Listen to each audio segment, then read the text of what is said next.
happy Halloween, Halloween, Halloween, happy Halloween, Silver Shamrock. It's almost time, kids. The clock is ticking. The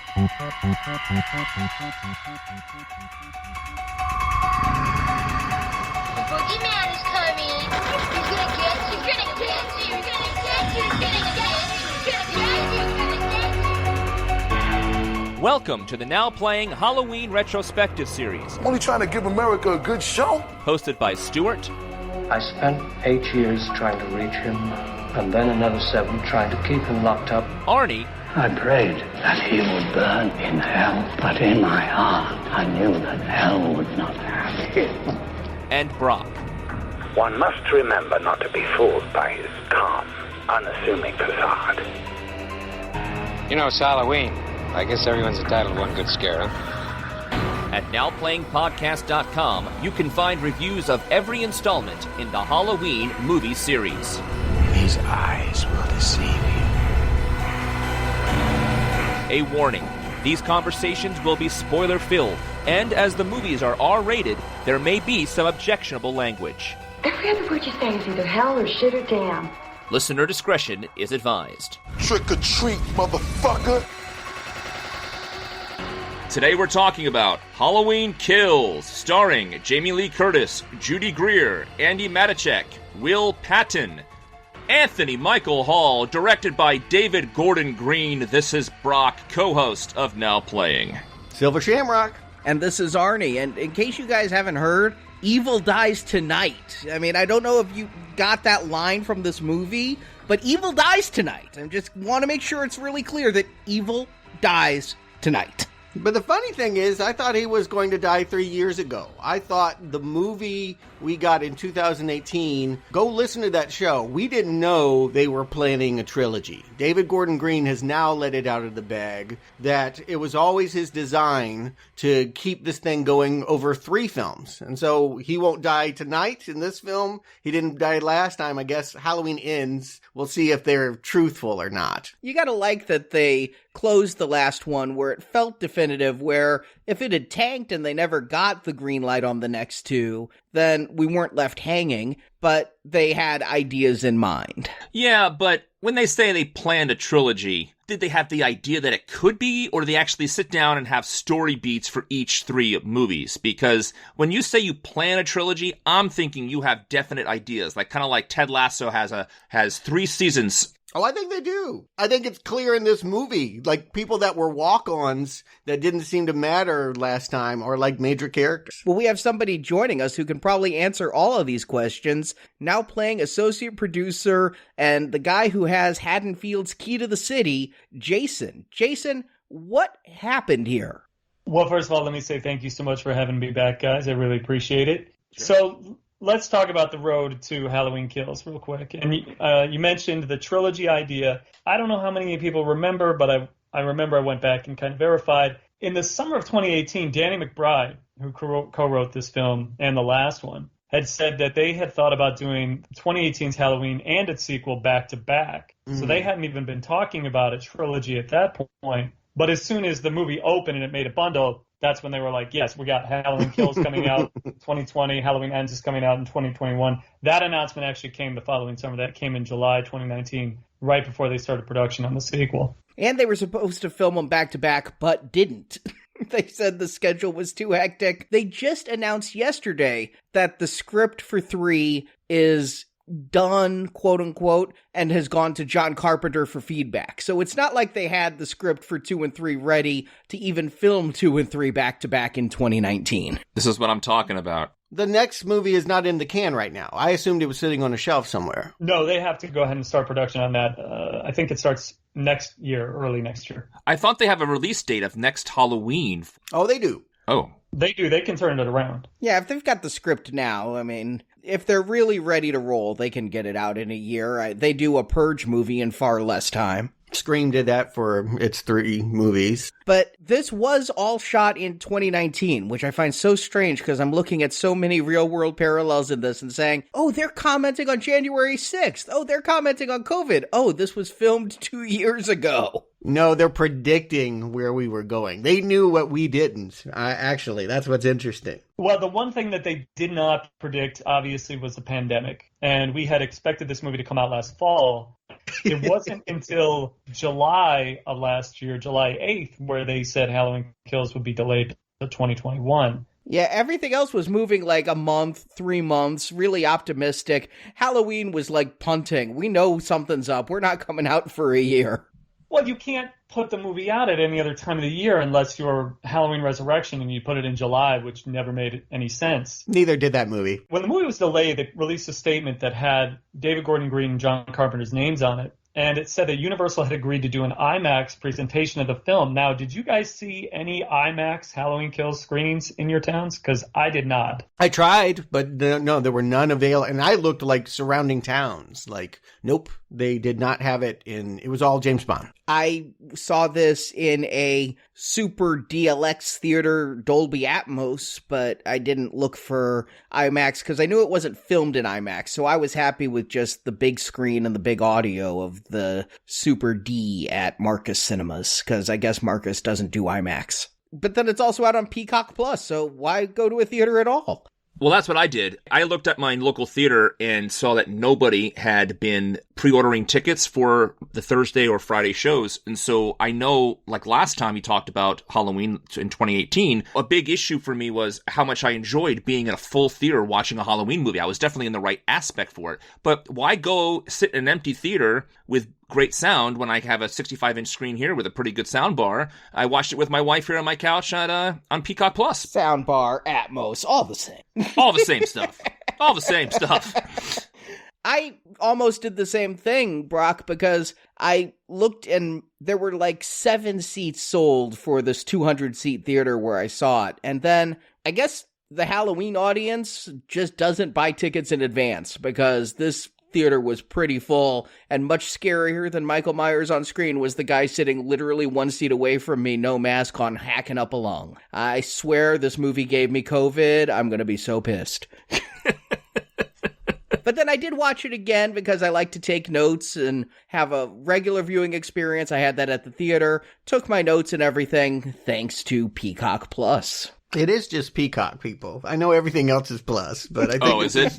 Yeah, Oh. it's just, I mean, it's just NBC Plus, maybe. How about that? Peacock Premium, maybe. I think I paid money so I didn't have commercials, so I think Peacock Premium is what I got. Yeah, I had the dual experience. I wanted to go to the theater because one thing I remembered about 2018 was it was just so much more fun watching the crowd. I felt like in the end that movie was good, but maybe didn't live up to the hype. It wasn't as great as I wanted it to be, but boy, when I was surrounded by people that were hyped up for it, it made it more fun. So there's no way I was going to miss a theatrical presentation. I went on Thursday, and it was, maybe 40, 50 people. It was not full, but there were people there, and they did what horror movie audiences do. They titter and they talk to the screen, so I appreciated that. But I wanted Mom to go. That has been an ongoing story in our family, is how Mom was scared by Michael Myers. And what does she think of this series? I always want to check in with her. She ain't going to theaters very much. And so she did it for James Bond. She wouldn't do it for Michael Myers. She was happy to watch it on streaming. So I've seen this film twice. That's what Universal wants. Moving it to Peacock was, to me, it was controversial in my head. I thought to myself, why Peacock? It's on the lower tier of streaming. It's not, a premium service like Netflix or even HBO Max, something everybody knows. I thought maybe that this announcement that it was going to do a same-day release came after a couple of things. It came after Shang-Chi opened big, which, I thought, well, movies are back, so why would they move it? And then it also came after its premiere in Venice, where the reviewers were not very kind to it. So a lot of the hot takes on the decision were, okay, the movie's terrible, so they're moving it off to Peacock. That's what they're doing. But I don't think that's the case at all. I was worried too, Jason. I didn't know much about Halloween Kills. It's hard to recreate the hype, right? Like, Jamie Lee Curtis is back was great in 2018. She's back was not expected. I did wonder, were they just going to, have her die in the back of that pickup? I thought maybe they would continue without her. But knowing that she was coming back, just it wasn't a big hook. It was like, okay, well, they're going to continue on with something. I didn't know much about this movie. And then when I heard the bad reviews and saw it dumped to Peacock, I just didn't take in any more information. I'm like, I sense something bad here, and I'll just, go radio silent. I won't read anything. I won't look at reviews. I'll just go and see how the crowd reacts Thursday. Yeah, I didn't realize how bad the Rotten Tomatoes score was until I watched it on Peacock, where it showed me the Rotten Tomatoes score. I was completely blind going in to see this in theaters. Yeah, I didn't want to know that I like to go in these things as much as possible without knowing anything. And I don't like to read reviews before a movie that I'm going to see, or especially when I talk about it with you guys. But when you turn on Peacock Plus, Peacock Premium, whatever it's called, it's right there in the bottom corner. You can't escape it. And you have to wonder why they would even bother doing that. If they want me to watch a movie, or if they have an idea of, we're offering all these products to you, why would you give me a rating on it? Why just get that rating part off of it so I would watch the movie? It would kind of turn me away from watching something if it has a bad score, wouldn't it? Yeah, I don't know why Peacock does it. I understand why iTunes would do it, because iTunes is going to try to give you the best experience and just wants you to watch something. But if you own this content, the way Peacock is partnered with Universal and everything, you don't ever want to give people the thought that it could be bad ahead of time. That seems like a bad choice in design of their interface. But at the same time, I just want to put it out there, horror movie audiences have never cared what the critics thought. I mean, they have always bashed this genre from the first Halloween. And so the core audience, the hardcore people, whatever you say, Janet Maslin, don't give an F. But what it signals to me is this is not going to be the phenomena of 2018. That movie was so huge. Biggest slasher. So if it wasn't the reviews, I kind of racked my brain to try and figure out what the reasoning was. So I came up with a few reasons, and then I came up with what I think is the actual real reason. But let me just kind of throw some of the things out here that I was thinking. I thought to myself, all right, it's a really crowded month. There's a lot of competition. Even though Venom kind of moved off Halloween's date, and if Venom had stayed on Halloween's date, Halloween would be dead. I didn't think that would happen, but you saw the opening for Venom. I mean, that's crazy. So you have Venom, you have James Bond, you got Dune coming next week. I thought to myself, all right, well, they could put it as a same-day release, and they can make up for it by getting some Peacock subs. So the competition was a little intense. I thought maybe the reviews would signal that, okay, we're going to have a little trouble expanding the audience, and I thought that was another reason why they might have moved it also to Peacock, because once you get beyond the core horror audience, if they're not interested, we know that a lot of adult audience members are still not going back to movie theaters. Maybe that was their problem. Mm-hmm. My mom. Also, I'd like to throw out there, Universal isn't giving this to Peacock for free. There's always some back end. It's all the same overall corporation's money if you're a shareholder, but there's always some back end dealings. And I've got to say, this is the first time in my life I've ever discussed Peacock, so they're doing something right with this move. Sure. Even if it's a heckle, we're talking about it. No, you're right. And I actually read this, it was a CNBC article. I guess October of 2020, last October, was Peacock's most watched month of all time for their horror and fantasy films. So they know that their audience will actually go. They released a whole list of the movies that they have on Peacock this month for Peacocktober. Them and no one else. No one is calling it that. Yeah, that's the 1 month I'm paying for a subscription, Peacocktober.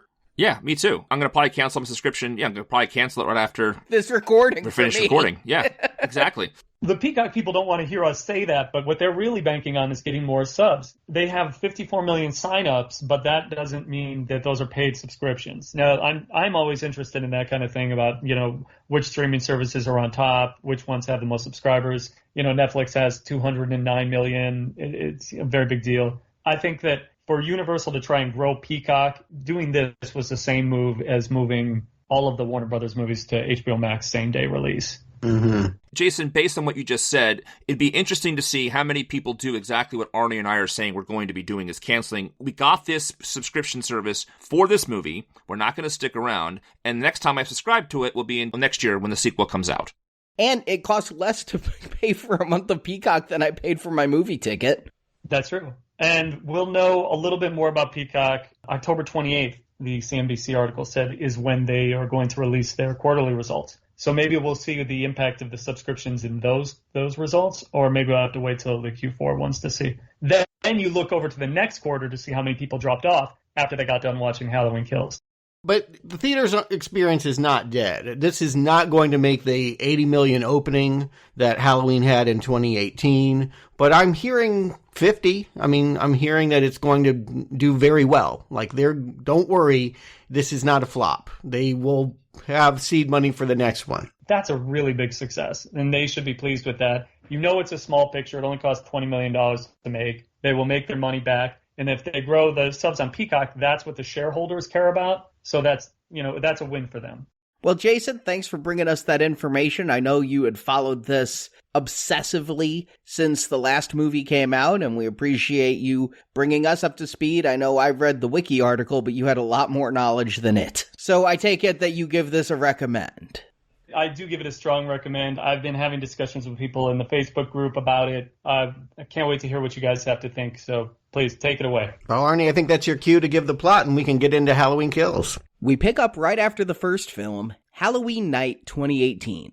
When we left the last film, Laurie Strode, played by Jamie Lee Curtis, has trapped Michael in the basement of her house and set it on fire. Unfortunately, some Good Samaritan firefighters, having no idea who Michael is, try to help him escape the blaze. Michael's way of thanking them is to brutally murder each and every one of them. Laurie is taken to the hospital where she undergoes emergency surgery for the knife wound she sustained, and she recovers in the hospital, blissfully unaware that Michael survived. But the police do tell her daughter Karen, played by Judy Greer, and Laurie's granddaughter Allison, played by Andy Matichak. Karen stays at the hospital to watch over Laurie, but Allison and her boyfriend Cameron join up with a vigilante mob to hunt Michael. The mob is led by Tommy Doyle, the little boy Laurie was babysitting on that night 40 years earlier, only now he's being played by Anthony Michael Hall. Also with Tommy is his childhood friend Lonnie, played by Robert Longstreet, little Lindsay, who Laurie was also saddled with that night, still being played by Kylie Richards, and Dr. Loomis's old nurse Marion, still played by Nancy Stevens. But Michael is on a homicidal rampage. He kills many townies, and when he comes across Lindsay's car, he kills Marion and 2 other mob hunters. Back at the hospital, when Laurie finds out Michael is alive, she convinces everyone he's coming for her. So Tommy riles up a bigger mob in the emergency room. When a different escapee from the Haddonfield State Hospital arrives, the mob pursues him thinking the short, bald man is Michael Myers. They force him to jump out a window to escape, and he plummets to his death. Michael, however, just wanted to go home, back to the home where he lived as a child. He murders the couple that's living there now, and when Lonnie, Cameron, and Allison show up, Michael kills the 2 men and sets his sights on Allison.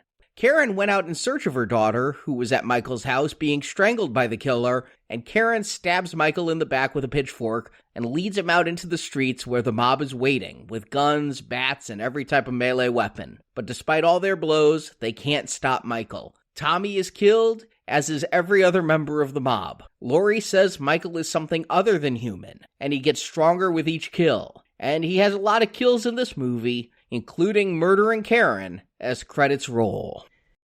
So they're really getting into some Curse of Michael Myers Thorn shit here, aren't they? Are they? I wasn't thinking about that one. I don't see Paul Rudd here.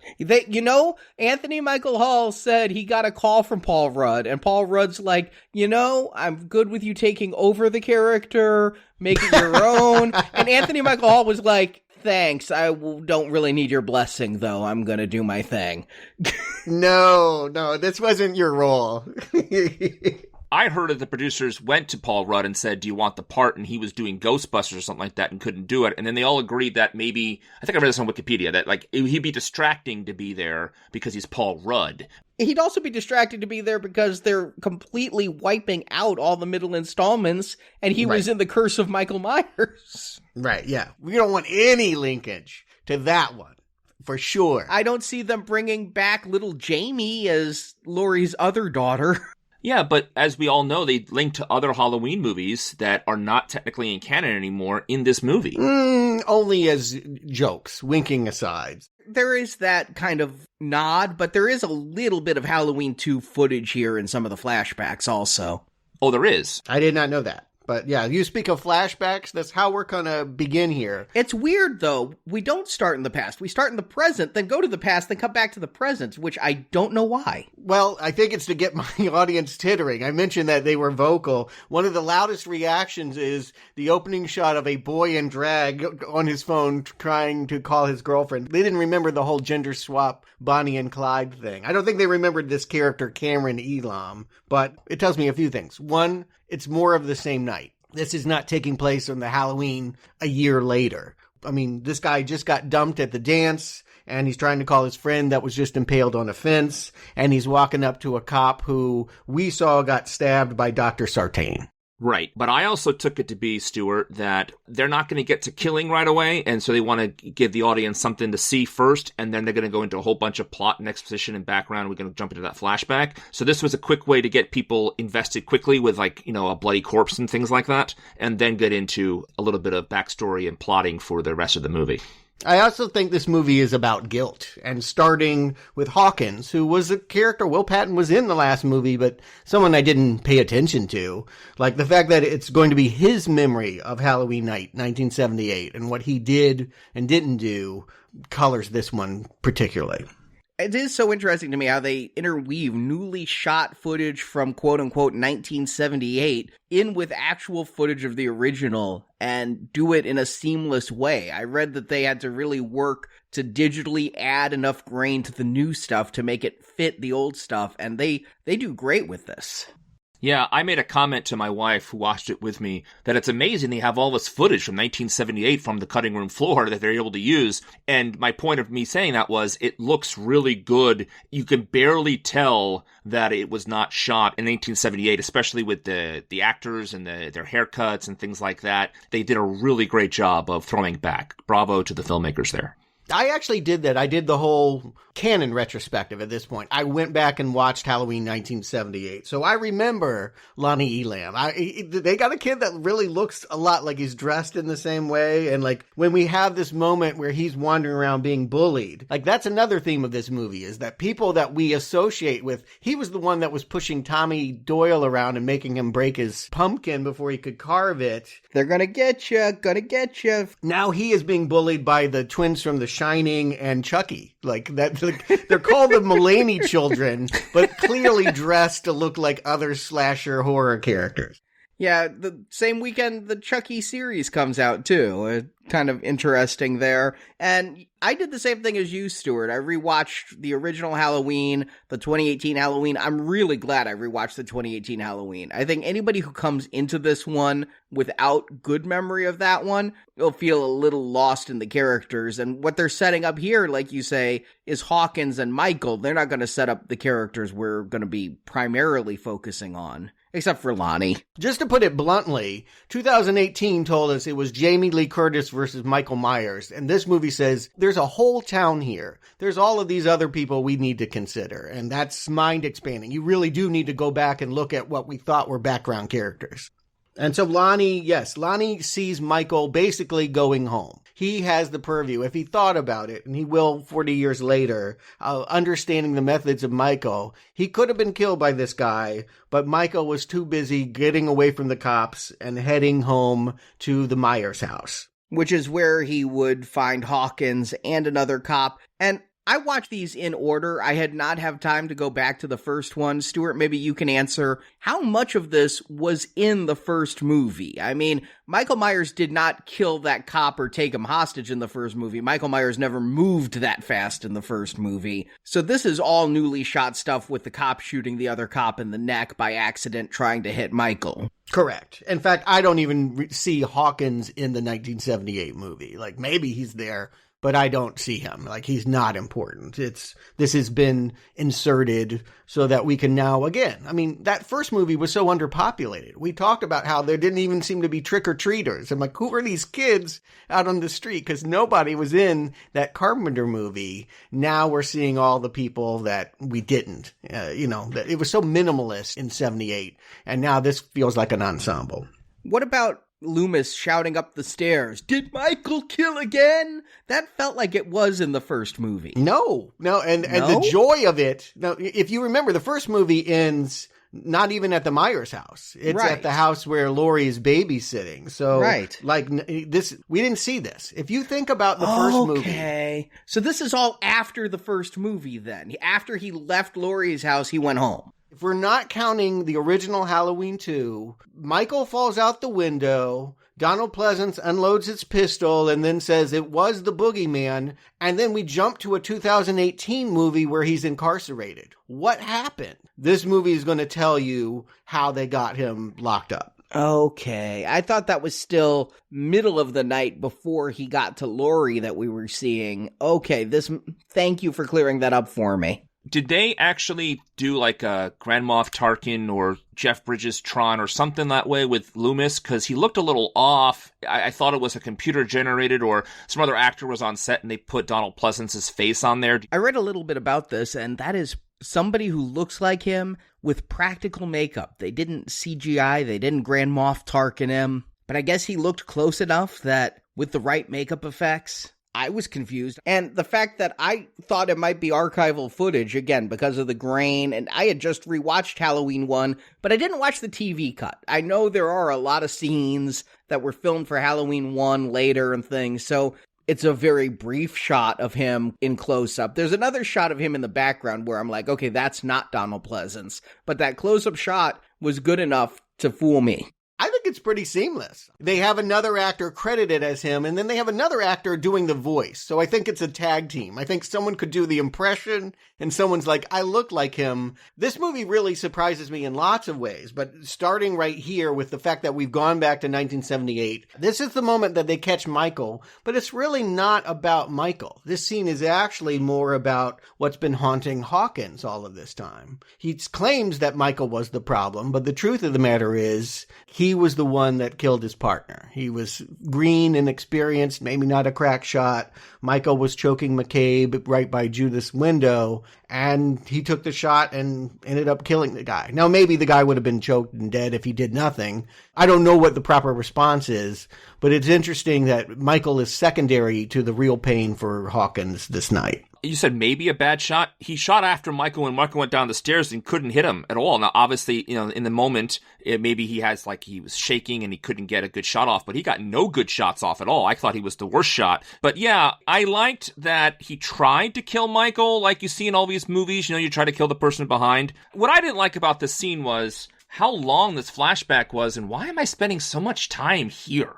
I didn't feel I understood that for a really long time, so it kind of put me off a little bit of why are we spending so much time with these cops in 1978? Let's get back to modern day, and when we do, they're right there in the back of the truck again. I just found this really, didn't you find it really weird that it took 10 minutes in the past here in the beginning? It wasn't like a quick flashback at all. It was like a full, scene. Yeah, the editing of this movie, like I said, the fact that we started in the present and then went to the past and came back, I found odd. And overall, I just think this movie is edited in a way that sometimes makes me scratch my head just a little bit. Some of it, I think, might be MPAA regulations, too, some of these cuts. I'd almost bet money on an unrated cut 4K Blu-ray when it finally comes out. Well, I'm going to just say this movie is plenty violent. I feel like if they cut stuff, they got away with keeping a lot in here. They did. I'm surprised how much is in here. It's incredibly violent, and yet I think they filmed more. I'm sure they did, but if your feeling is, they always neuter these things, that MPAA, someone fell asleep on the job, because this movie's got guts and brains, and Laurie on the operating table alone was having me just chills down my spine, just gross. A lot of grossness happening in this movie. Arnie, you said something about the editing. I just want to point out, so they start off at the beginning, right after the first movie, where they give us a little bit of whatever. In the middle, really, of the first movie. Right. Then they do the 1978, that whole scene, a long scene there, but they go to the bar, introduce all those characters, and then go to introduce Michael at the fire and the back of the truck with Laurie. Because they do such a long scene in 1978, they have to basically restart the movie like 2 or 3 times because they have to introduce all the people at the bar, and then they have to figure out, hey, where Laurie is and where Michael is. We don't see Laurie until like 20 minutes into the movie or something. 19. And I found that really, really strange that they kept on starting the movie, and that's all because they chose to do the flashback first instead of doing the flashback later in the movie. But that bar scene, we are introduced to 2 characters from the last movie. I had to go back and find them. It's like a Where's Waldo. You've got characters that were called Hot Nurse and Hot Doctor in the first one. And they become major players here. Same actors who had one line in the last movie, getting in their car while kids are trick-or-treating. The guy says, "You won't believe it. They were in my pocket the whole time." Now, these are 2 major players. They must feel like the luckiest actors in LA right now. Or there's been a grand design to this that we weren't giving credit. Like the fact that they were always going to make more of these, that David Gordon Green had a plan that he didn't fully reveal in the last movie seems to be in evidence now. I'm now thinking like that guy at the Back to the Future pinball machine is going to like kill Michael in the next movie. Like all of these people that seem to not matter do matter. And I love it. I'm hearing you guys saying it feels jarring and strange and taking focus away from Laurie. That's the point of this movie. That is the shocker of this movie, is I couldn't imagine casting Jamie Lee Curtis, bringing her back, and then sticking her in a bed and making a movie about other people. But they have done that, and they have expanded Haddonfield suddenly feels like a real thriving town, and that, to me, has given an entirely new energy to this entire franchise.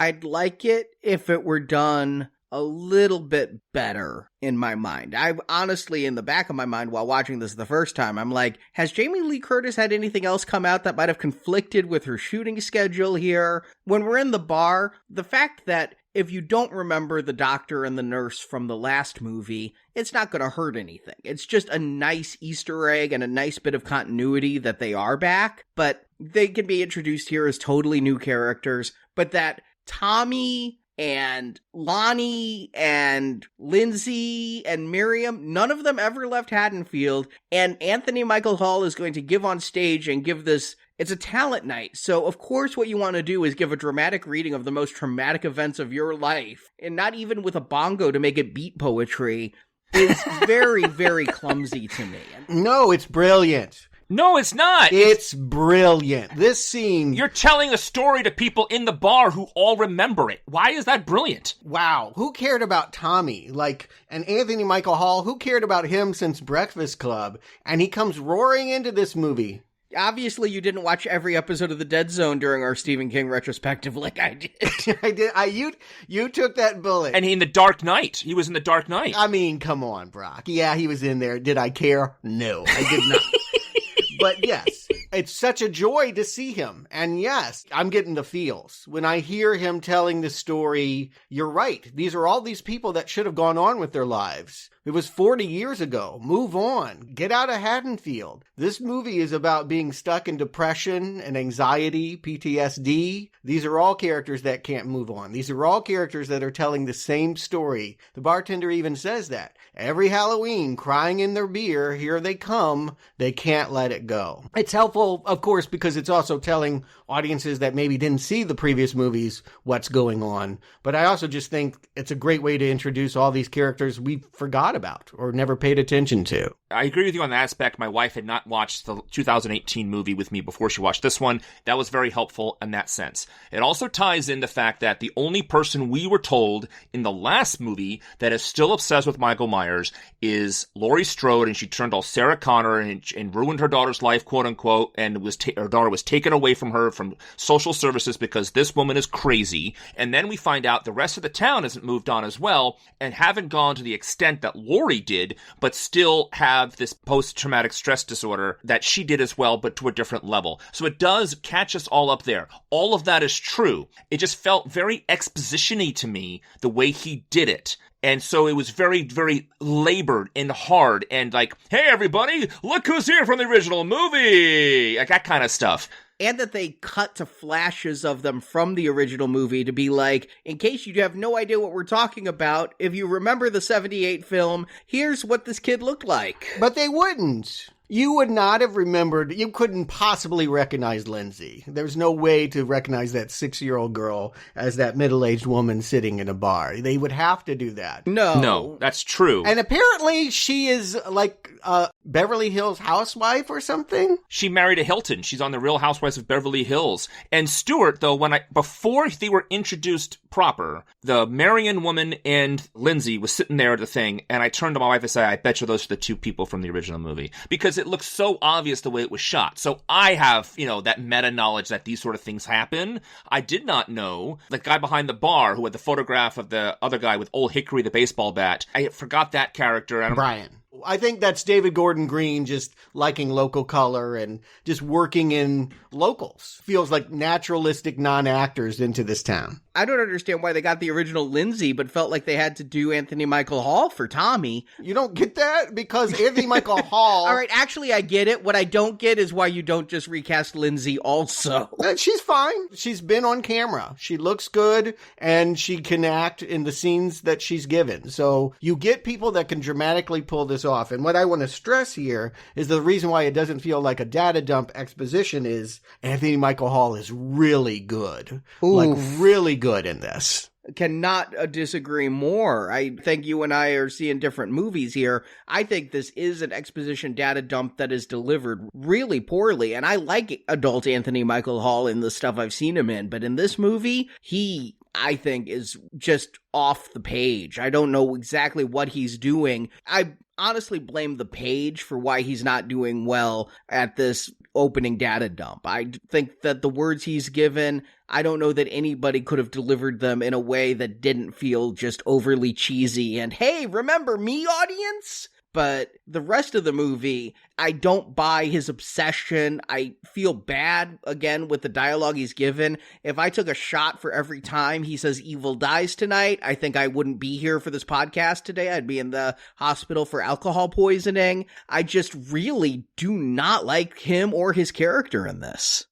That is different. I just want to point out, you not liking Tommy is not the same thing as Anthony Michael Hall not selling this. I liked Anthony Michael Hall in every other scene in this movie. I thought what he was doing was good for the rest of the movie, but here I did not like him at all for a lot of the reasons Arnie just said and the reasons I said previously. I think that he could not handle the monologue. And he's telling a bunch of people in the room who already know the story. No, they don't. So it doesn't make any sense. A lot of these people are younger. These are the oldest people in this bar. A lot of the crowd, like Marcus and Vanessa, have heard about it, but it's just not a part of their lives. That was a line they said in the movie, and I heard that part, but to me, they kept on showing us all the old people, all the old characters are referencing that these people were there that night, so therefore, to me, it told me that there's no need for this. It felt like a data dump. But again, I want to back you up, though. I thought what Anthony Michael Hall did the rest of the movie was strong and made sense for the character that they were saying it's Tommy, so I don't like him here, but I liked him later. I just want to put that out.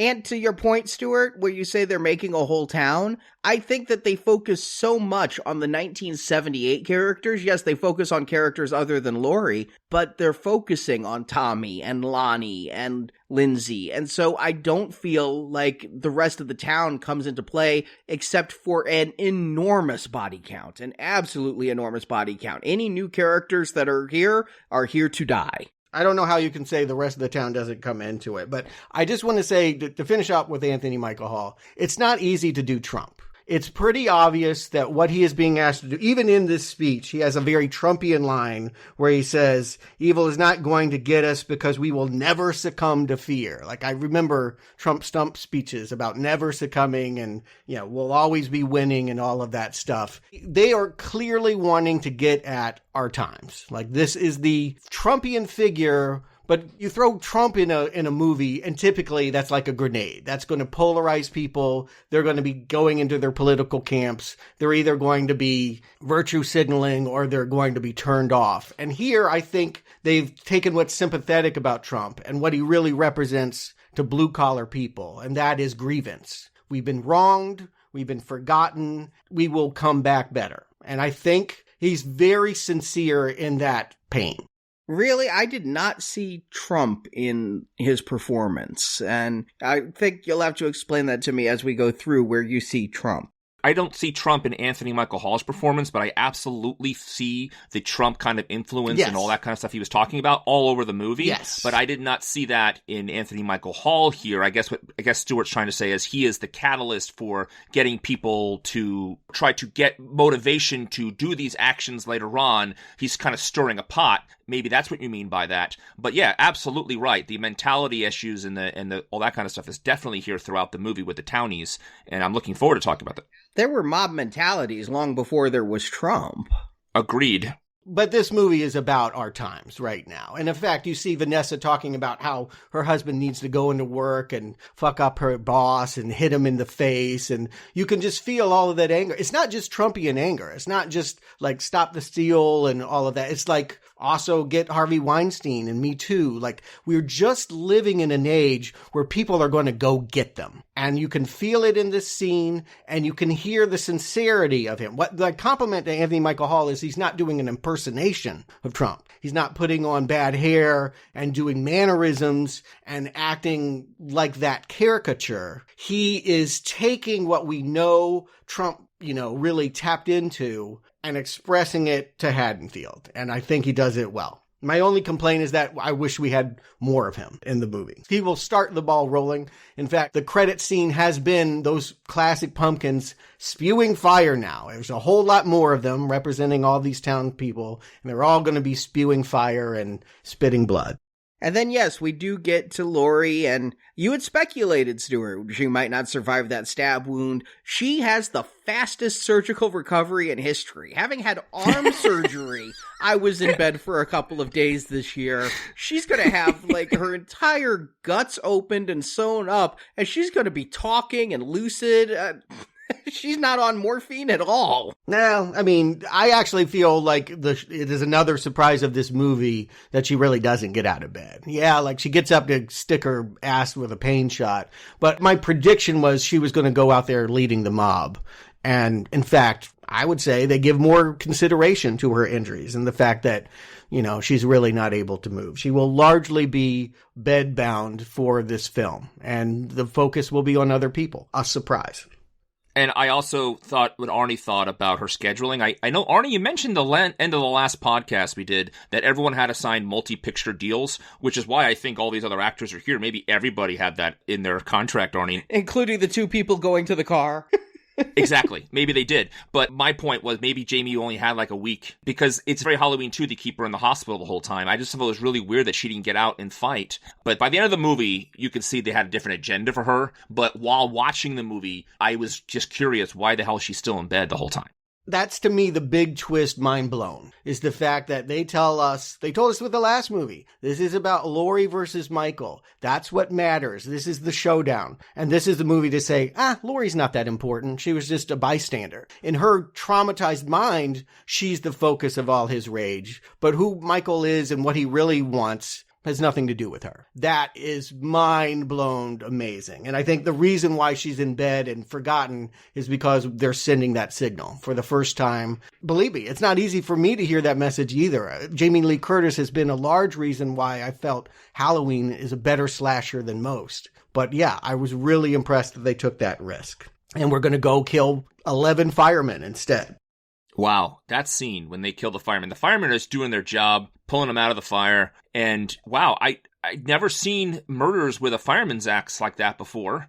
The fact that he just kept on killing people, and I was saying to them, why don't you spray him with the hose? Spray him with the hose. And they did spray him with the hose, and it just bounced off him. Yeah, this tells me that we're going to have a Rob Zombie level of brutality here, and it's a different Michael than was in the original film, or even in the last film to some degree. This is a fast, ruthless Michael Myers. I think that's the one thing where they messed up in their 1978 thing, is Michael Myers really rushed at that cop, and here he's feeling more like Jason than Michael Myers to me, and that no two kills are going to be the same. Oh, this firefighter has this massive buzzsaw. I'm going to buzzsaw him in the head. Oh, this one, he's going to find a new inventive way for every kill, and as a slasher fan, I love it. I absolutely love how brutal this movie is. Yeah, just as visuals, the house in flames and pickaxes going through oxygen masks and saws cutting back on people. Like, all of this is just stunning. It's just, no one thought Michael was going to die in that trap in Laurie's house. But if you thought that he was down for the count, he is back roaring worse than he's ever been. And another amazing thing about this movie, like, still my mind is reeling about this. I don't think, you guys help me out, I don't think I've ever seen a slasher movie where most of the victims are over the age of 30. Maybe even over the age of 50. This is the AARP slasher thing. So they're killing the target audience. The audience got older from 1978. I'll be honest. It hurts me that Tommy Doyle is so old, and realizing that I'm only a few years younger than him. And so the audience got older, and so did the victims. So the people who saw this in their teenage years can still relate to the victims. Of course, that's a message, but all slasher movies, and they're signaling, what they're really about is that it's a real tragedy when people are cut down in their youth. It's so sad that you're a virgin, or, like, you're just getting into sex and, like, you will never have a life. These are people that have had a life. Many people at the tail end of their life. I mean, it's a reason why we've never had a slasher movie in a nursing home. Like, no one feels the same remorse for old people being killed the way that they do for teenagers. And so for them to say, no, we're going to go next door and kill Sandra and Phil as my encore to the firefighters. Wow. I'm just mind blown. Wow. Sandra and Phil, I looked at those actor and actress and I said, I know those people. I looked it up. Sandra was another minor character from the last film. She didn't even have a name in the last film. She was the caretaker who took the podcasters to Judith Meyer's grave. Yeah, and then Lenny Clark played a fireman on Rescue Me. Yep, Uncle Teddy. So I thought it was really kind of funny that he killed all the firemen, and then he killed one more at the house. He had a lot of life. He says, what is he doing here? I don't give a shit. Call the cops, or something like that. It was really funny. Like, yeah, just get out of here. Who cares why he's here? Big fella wearing a monster mask. Yeah, Yeah, it was really a funny exchange. That couple was really a lot of fun. My issue with this kill, well, I thought it was awesome. Michael comes through the wall and bashes his head and all that kind of stuff. But where I started to get unhappy with the movie, and the movie is telling me, maybe we don't have a lot here. They kill the family, they kill the couple, and then they go back and he puts Lenny on the table, whatever his real name is in the movie, and he stabs him in the back a couple of times while his wife watches helpless and can't do anything about it. That was Rob Zombie kind of, to me, was more Rob Zombie-ish. I thought he was testing the cutlery about which cut's the sharpest. Like, I actually laughed. I thought he was just looking for the biggest knife. I thought he was pulling out a knife too small, stab in the back. Too small, stab in the back. There's the good knife.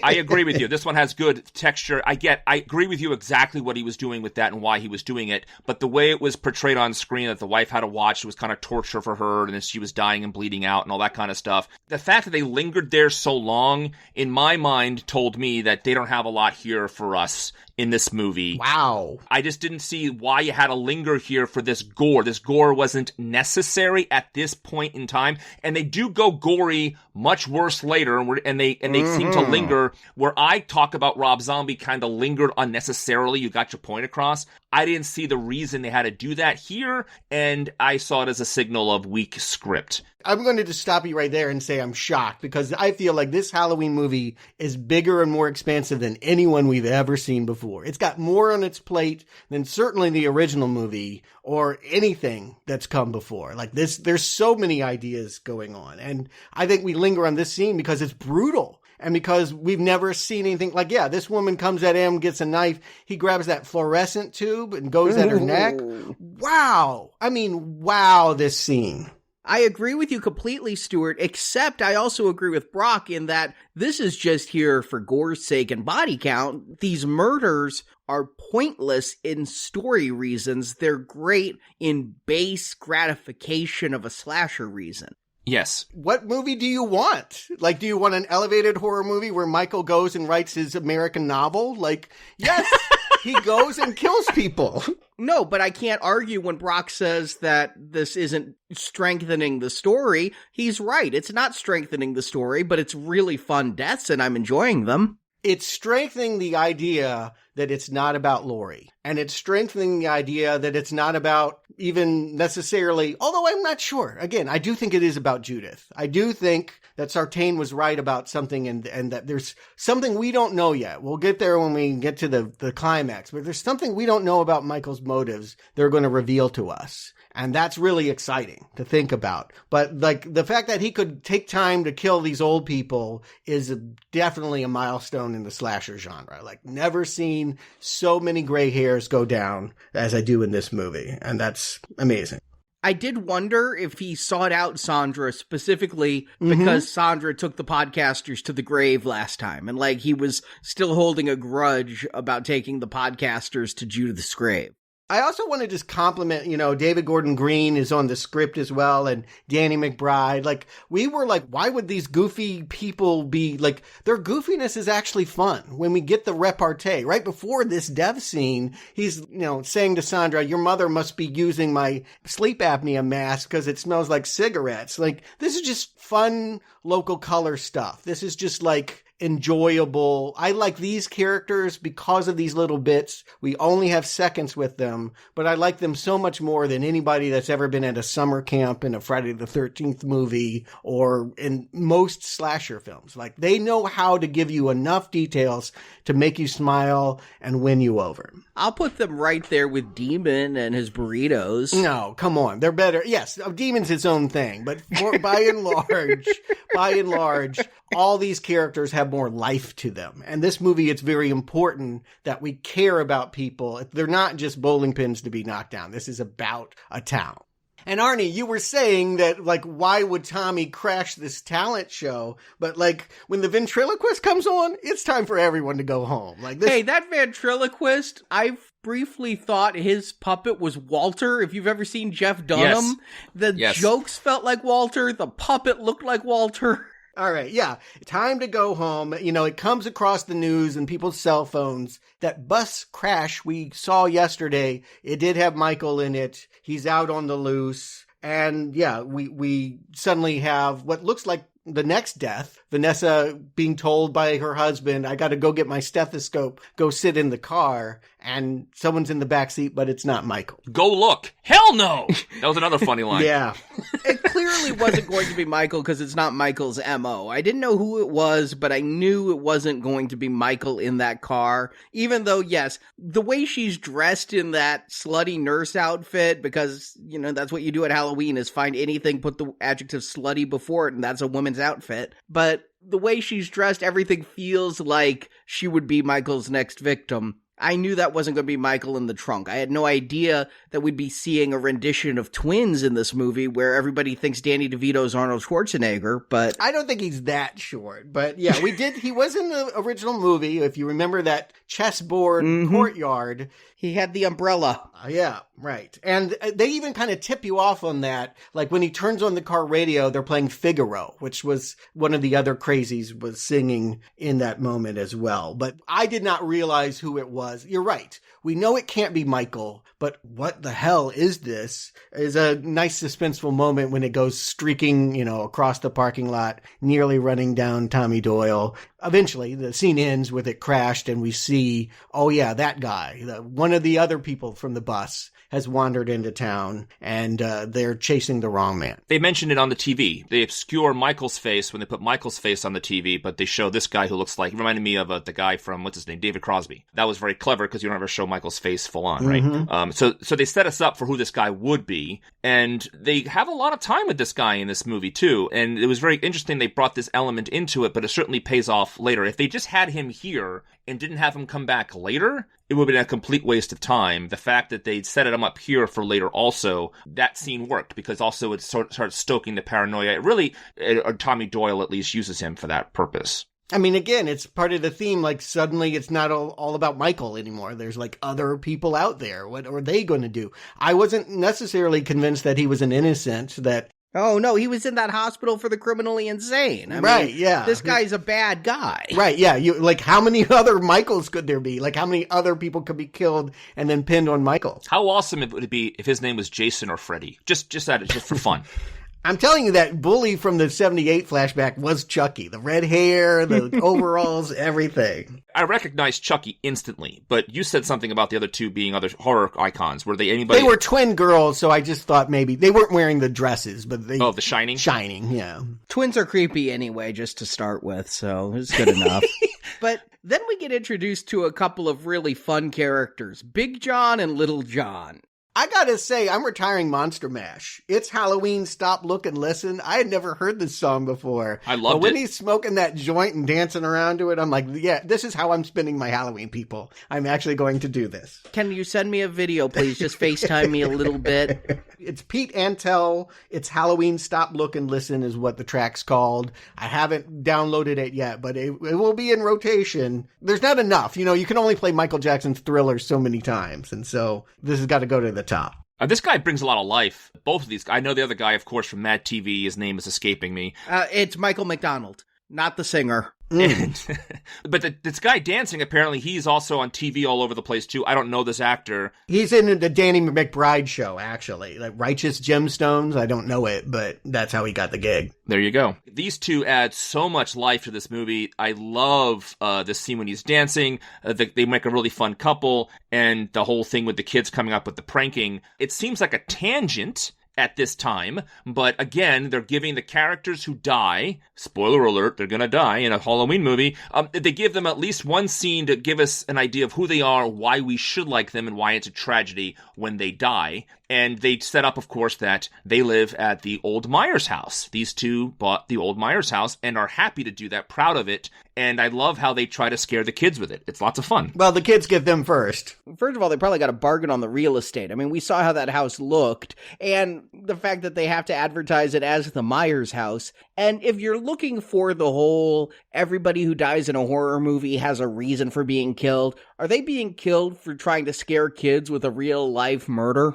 I don't think that's, you're going old world. Like, we're leaving behind rule. Well, we're not, because there's a new Scream movie coming out in January, but the rules of this movie have nothing to do with the Puritan qualities of the early 80s. I agree. That was at a time when teenagers weren't supposed to have sex or do drugs, and we don't live in those times. They're still not supposed to. No, they do it with their parents. Like, it's a totally different era right now. They have sex with their parents? What are you talking about? I guess they do on Pornhub. I mean, that is like half of it. They do drugs with their parents. There's, they tell their parents their sex lives. I feel like we live in a much more permissive attitude, that the rules of the 1980s, the conservative nature of that, no. They're killed because we were trying to guess it. If you listen to the podcast on Halloween 2018, we were like, is that the old Myers house? Every time we went into a house, we were thinking that must be the old house. He hadn't gotten there yet. I don't think I had made that connection until these trick-or-treaters come and pretend they've swallowed razor blades from their candy bowl so that they can have the guy in the silver shamrock skeleton grab the whole bowl. And we might have seen those kids last time, too, because those silver shamrock mask-wearing kids were trick-or-treating. Or they could have been other ones. I mean, I imagine more than 3 people bought silver shamrock masks, but maybe not. Well, yeah, they had to enter the big contest, so... But you don't realize its importance until they're like, they try to turn it back on the kids. And I love how they make up their own mythology. Suddenly, Judith is a ghost, screaming Michael's name in the upstairs room. And they really, anyone that's not invited to go in the house dies. I'm like, no, you guys are dead, actually. Anyone that would be in that house. See? So you agree with me. The story they tell, you know they're going to die for it. No, they're going to die for it because they're literally in the wrong place at the wrong time. They are in the Myers house. They're at his house. They're going to die because Michael wants to come home. Honestly, we all knew where he was going. We all know. We know. The audience knows that he's going home. No way, Brock. No, we didn't. We thought he was coming for Laurie. There was no way you ever had a thought in your head he didn't want to kill Jamie Lee Curtis. You know what's funny is, for me, I agree with you, Stuart. I thought he was coming for Jamie Lee the whole movie. But when you find out what happened, it all goes back to that original 1978 Halloween tagline. The night he came home. He wants to go home. That's all he wants, is to go home. And yet, when we cut back to the hospital, Karen is the one now convinced that, okay, he's coming here. Michael is coming here and we're in trouble and you need to put it on lockdown and all of that. We think because it's essentially Halloween 2, they're going to do what they did in the 1980 Halloween 2 and have him like stalking nurses and chasing Jamie Lee down hospital corridor. I have a question, and I kind of feel like I missed something. Why is Judy Greer wearing a Christmas sweater the whole movie? I was blown away by that. I was like, yes, I noticed it. Was she wearing it in the last movie is really my question. Yeah, she had it on last movie too, as inexplicable as it is. Oh, really? So this whole time, okay, Halloween for her is about whatever, like I think it was snowflakes and Christmas trees on that sweater. Do you think it's a jab at Freddy Krueger because it's red and green? You could be onto something. I watched that other movie right before I watched this one, and I don't remember that at all, so that's strange. It's like she got it out of the lost and found of the hospital or something. Or maybe she only wears Christmas clothes. like now I'm thinking, because she would have had to change out of the bloody thing, right? No, I mean, it's the same one she had on in the back of the truck. Okay, all right. So many details. I'm telling you, the continuity between the two films, yeah, you do need to see both in close succession. But either way, you're right. There was a moment right at the end, actually, when the mob was there and she's standing there. I'm like, wait a minute, those are snowflakes and Christmas trees on her sweater. And she's going to have her own problems with her daughter. You know, they finally had that moment. We said it didn't seem like a big deal when the husband got axed in the last movie. Now they're going to have a split idea about how to memorialize him. Karen is like, he'll always be with us. Let's just prey on it, basically. And Allison is like, nope, I need to go join this mob. I'm going to make up with my boyfriend and I'm going to go kill Michael. She makes up with her boyfriend pretty quick, but then again, when on the night your dad dies, perhaps kissing another girl isn't that big a deal. I love that. I love the fact that they wouldn't have that drama be something she was even thinking about when you're in the thick of something this crazy. And it's not like they go out on a date, they go out on a hunt. I mean, she does hug him for comfort, but by and large, they're not doing a boyfriend-girlfriend activity here. They're doing we're going to go out and kill the guy who killed my dad activity. And who knew? I didn't. I mean, did we know Lonnie's last name was Elam in 1978? Were we supposed to? I guess they did drop it. They dropped the line in 2018 that Cameron's dad's name was Lonnie. So it was all set up that Cameron was Lonnie's kid. And so, yeah, when they go out on the hunt with Lonnie, that it was planned.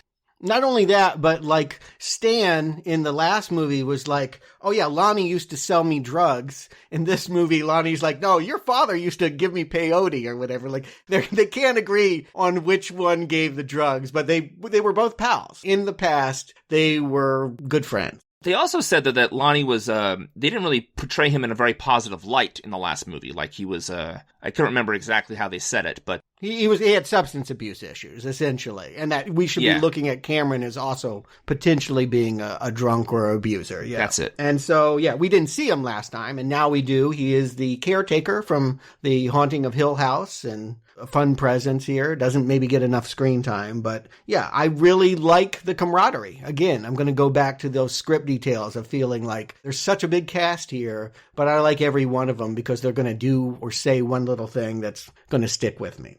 Even Allison, who I felt like last time I was like, I don't need you. I am intrigued about how she's going to go Rambo. So the posse, the amateur posse gets together. I mean, I'm not sure there's such thing as a professional posse, but you get my point, is they get a posse, old-fashioned posse together, and they go out looking for Michael, and they go and split into groups. Riled up, again, by Tommy with his line. There was a charity box on the bar that said, "Love lives today, which inspires evil dies tonight."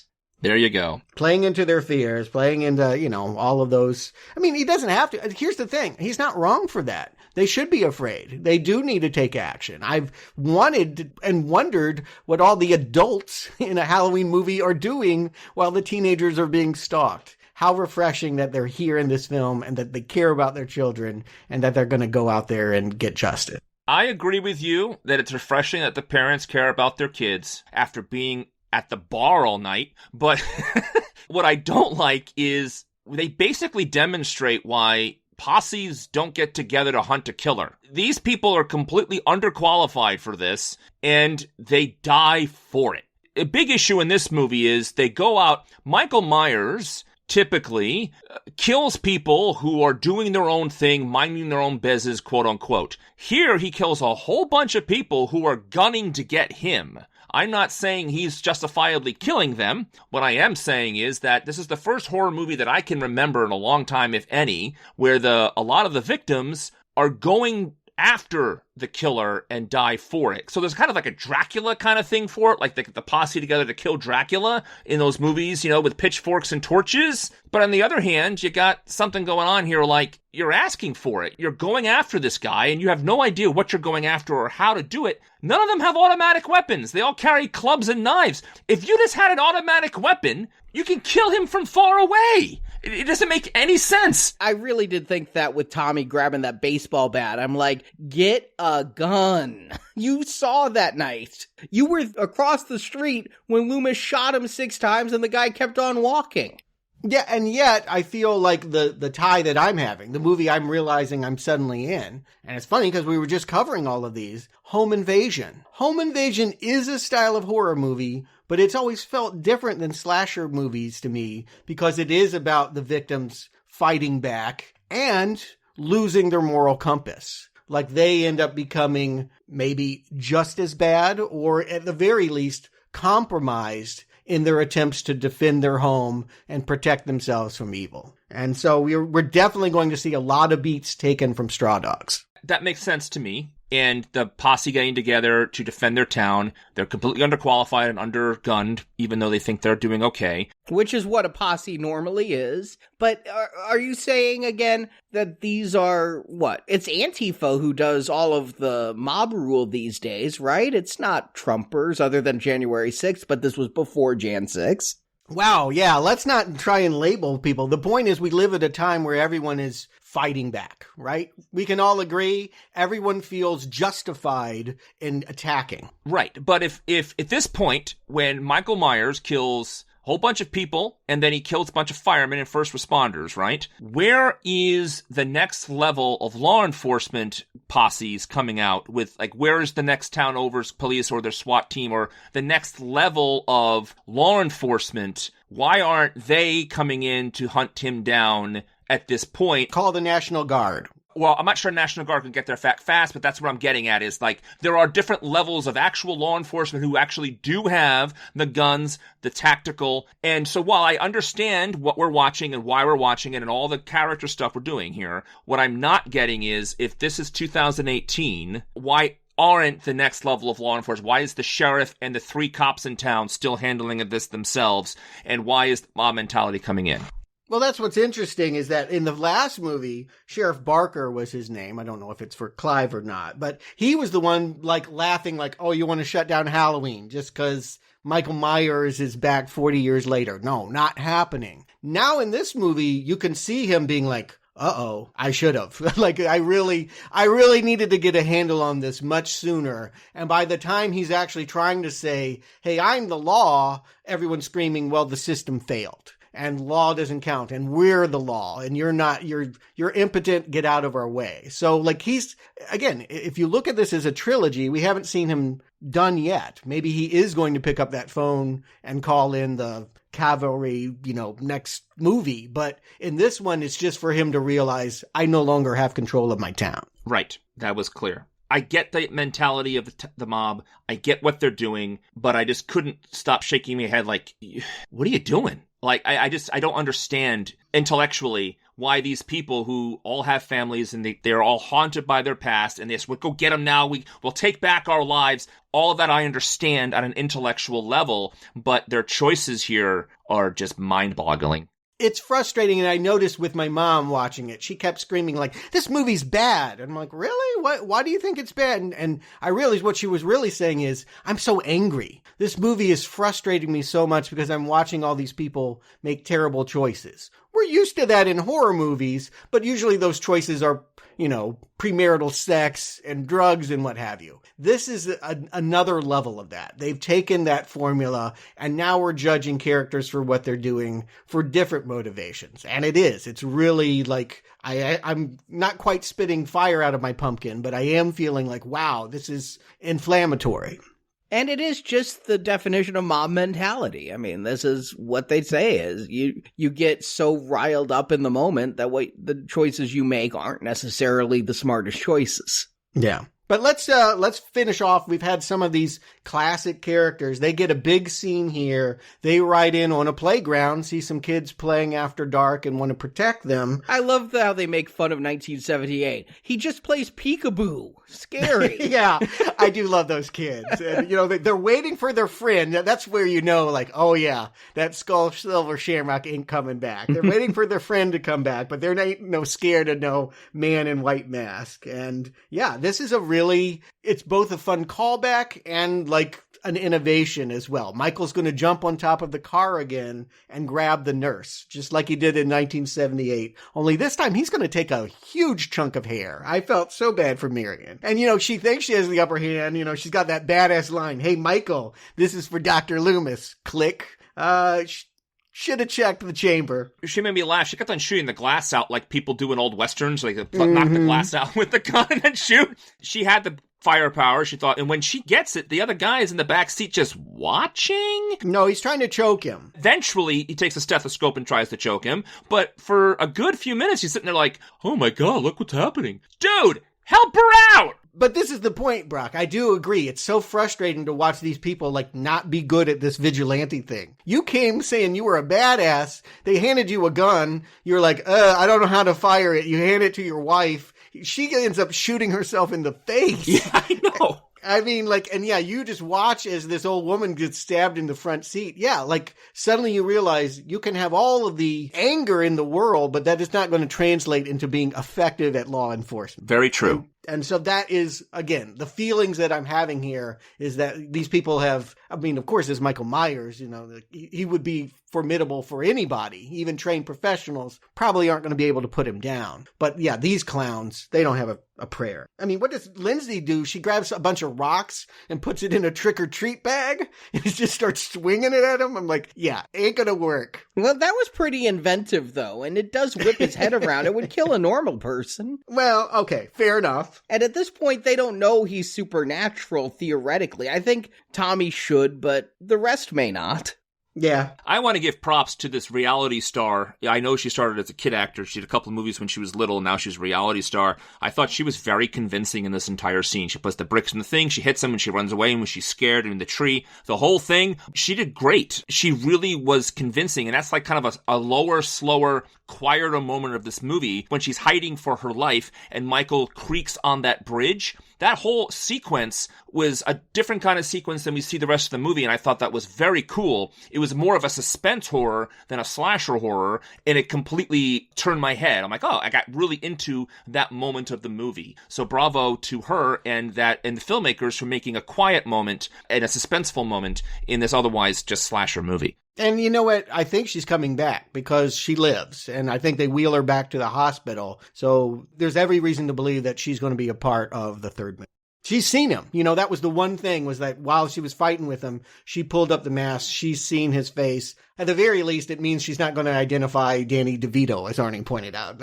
She's not going to call out the wrong guy when they're chasing him next movie. Did she see his face? I know she got the mask up somewhat, but I couldn't tell if she got it up enough to see the face or if she just got it over his eyes, and so he let her go because he wanted to get that mask straightened again. Also, I think they made a point of the granddaughter, Allison, seeing Michael's face full on for the next movie later on. That's why I think they did that at the end of the movie, jumping kind of quickly. So here is a preview of that. Yeah, and of course, what they see, we can't know because they're going to keep that from us. Each time we think we're going to get a peek under the mask, we do not get it. I do agree. I think all of the callbacks have been really successful. Poor Marion, she did well. I think Lindsay did well. Probably a good idea to recast Tommy, but, Anthony Michael Hall is doing well. The one that I have trouble with, God bless him, Charles Cyphers, was the original sheriff in the 78 movie. He's been demoted to hospital security force now. He is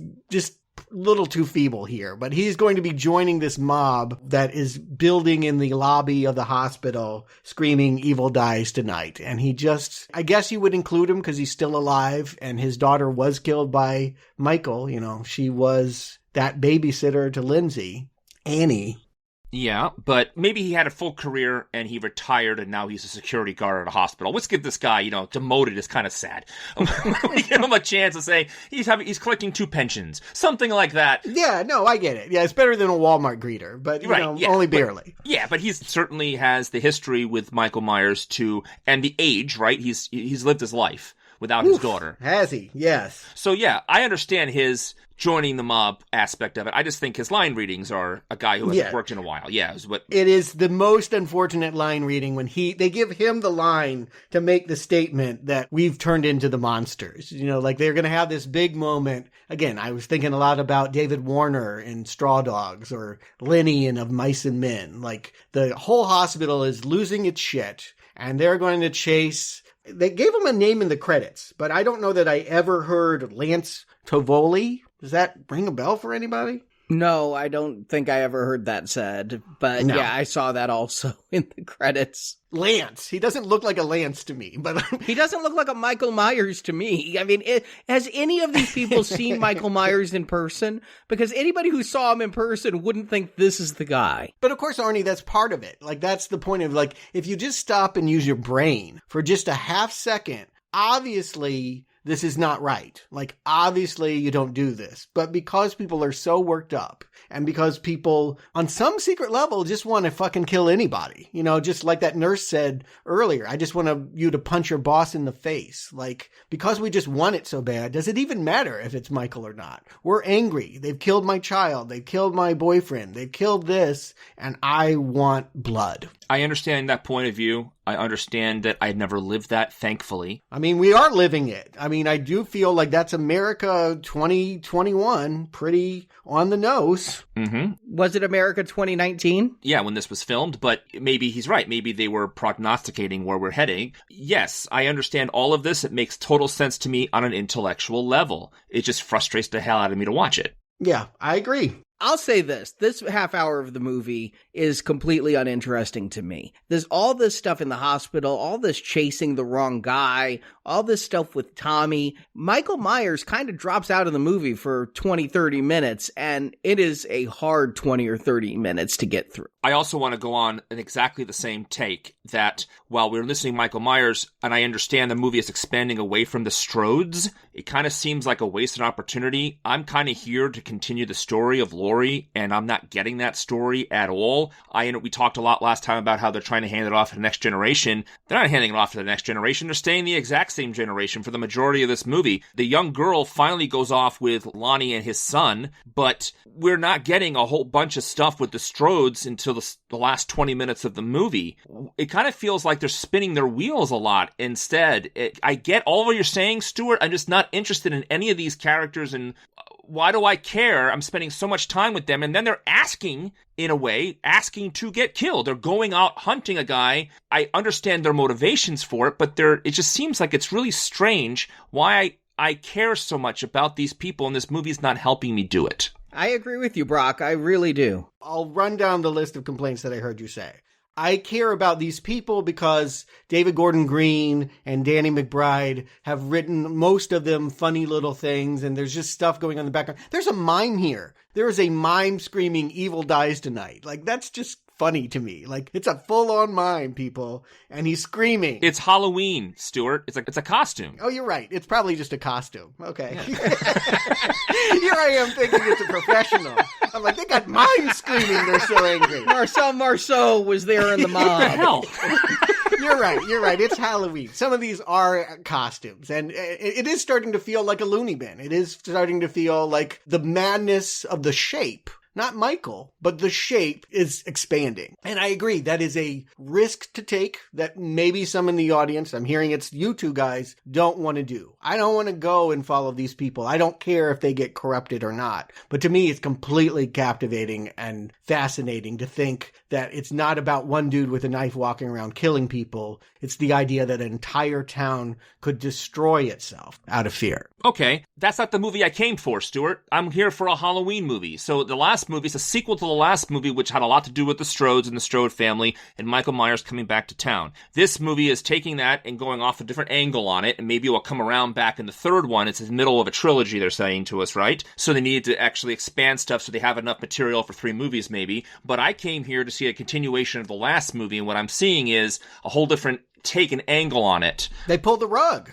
Right? I agree with you, Brock, in that it's not even that that's what I came here to see. I'm open to whatever experience the filmmakers want to give me. However, they want to have it both ways. The beginning seems to be Strode focused, and then later we're going to be a little bit more focused on the younger Strodes. But in the middle here, we've got this towny bit where I don't feel like any of the characters are well set up enough for me to have any empathy. And if they're just trying to make a commentary on mob mentality, are they saying anything that hasn't been said before? I don't think so. Everything has been said before, but this is this presentation of old ideas. Like, I'm not going to attack a movie for not being innovative on human nature. We all know how people are. It's how you present it. And I do feel like this movie has never been Strode focused. It started with Hawkins. It started with the man that was in the background telling us his Halloween night, 1978. It's never been about Laurie in this movie. And you're right. It is a struggle, particularly as a big Jamie Lee Curtis fan. I'm like, but where is she? Where is she? And I love having the rug pulled out from under me and realizing, oh, Michael doesn't want to kill her. Michael's not coming to this hospital.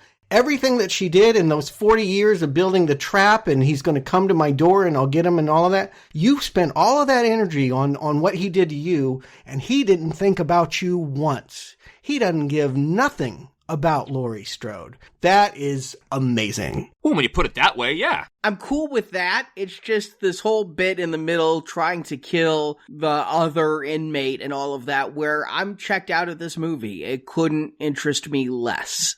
Now, they are doing some cross-cutting, and again, I hear you guys not liking the editing choices, but I always feel that they're trying to remind you of how many things are going on at once. And we are cutting back to the Myers house. We are seeing that as this crazy is going out his window, Michael is going back to the Judith window, and we see an end to Big John and Little John. Because we're spending so much time with townies, while I like Big John and Little John, their earlier introduction scene, you knew they were being set up to die, but it felt a little pointless at the moment when it was in the movie. And now here we're going to get the payoff where, yeah, they're just sitting back again trying to enjoy Halloween and think the kids have come back. And I like that Big John is ready to stab him with a pitchfork.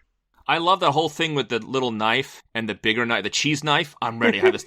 Yeah, he takes off his jewelry and you think, oh shit. And then he picks up the cheese knife and you're like, oh. That was very funny. Very funny.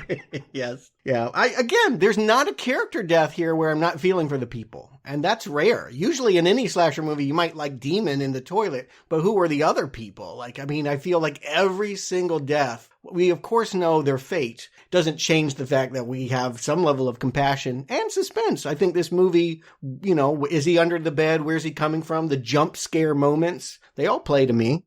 I think I have compassion for Little John and Big John here and Lenny Clark and his wife more than I do for Lonnie and Tommy Doyle and the mob. Because the way they set these characters up who are just living their lives and their lives get upended versus the lives who are already upended and they go bloodthirsty out to get revenge. That's an interesting way to look at it compared to what you're saying, Stuart. But I very much have empathy for these two.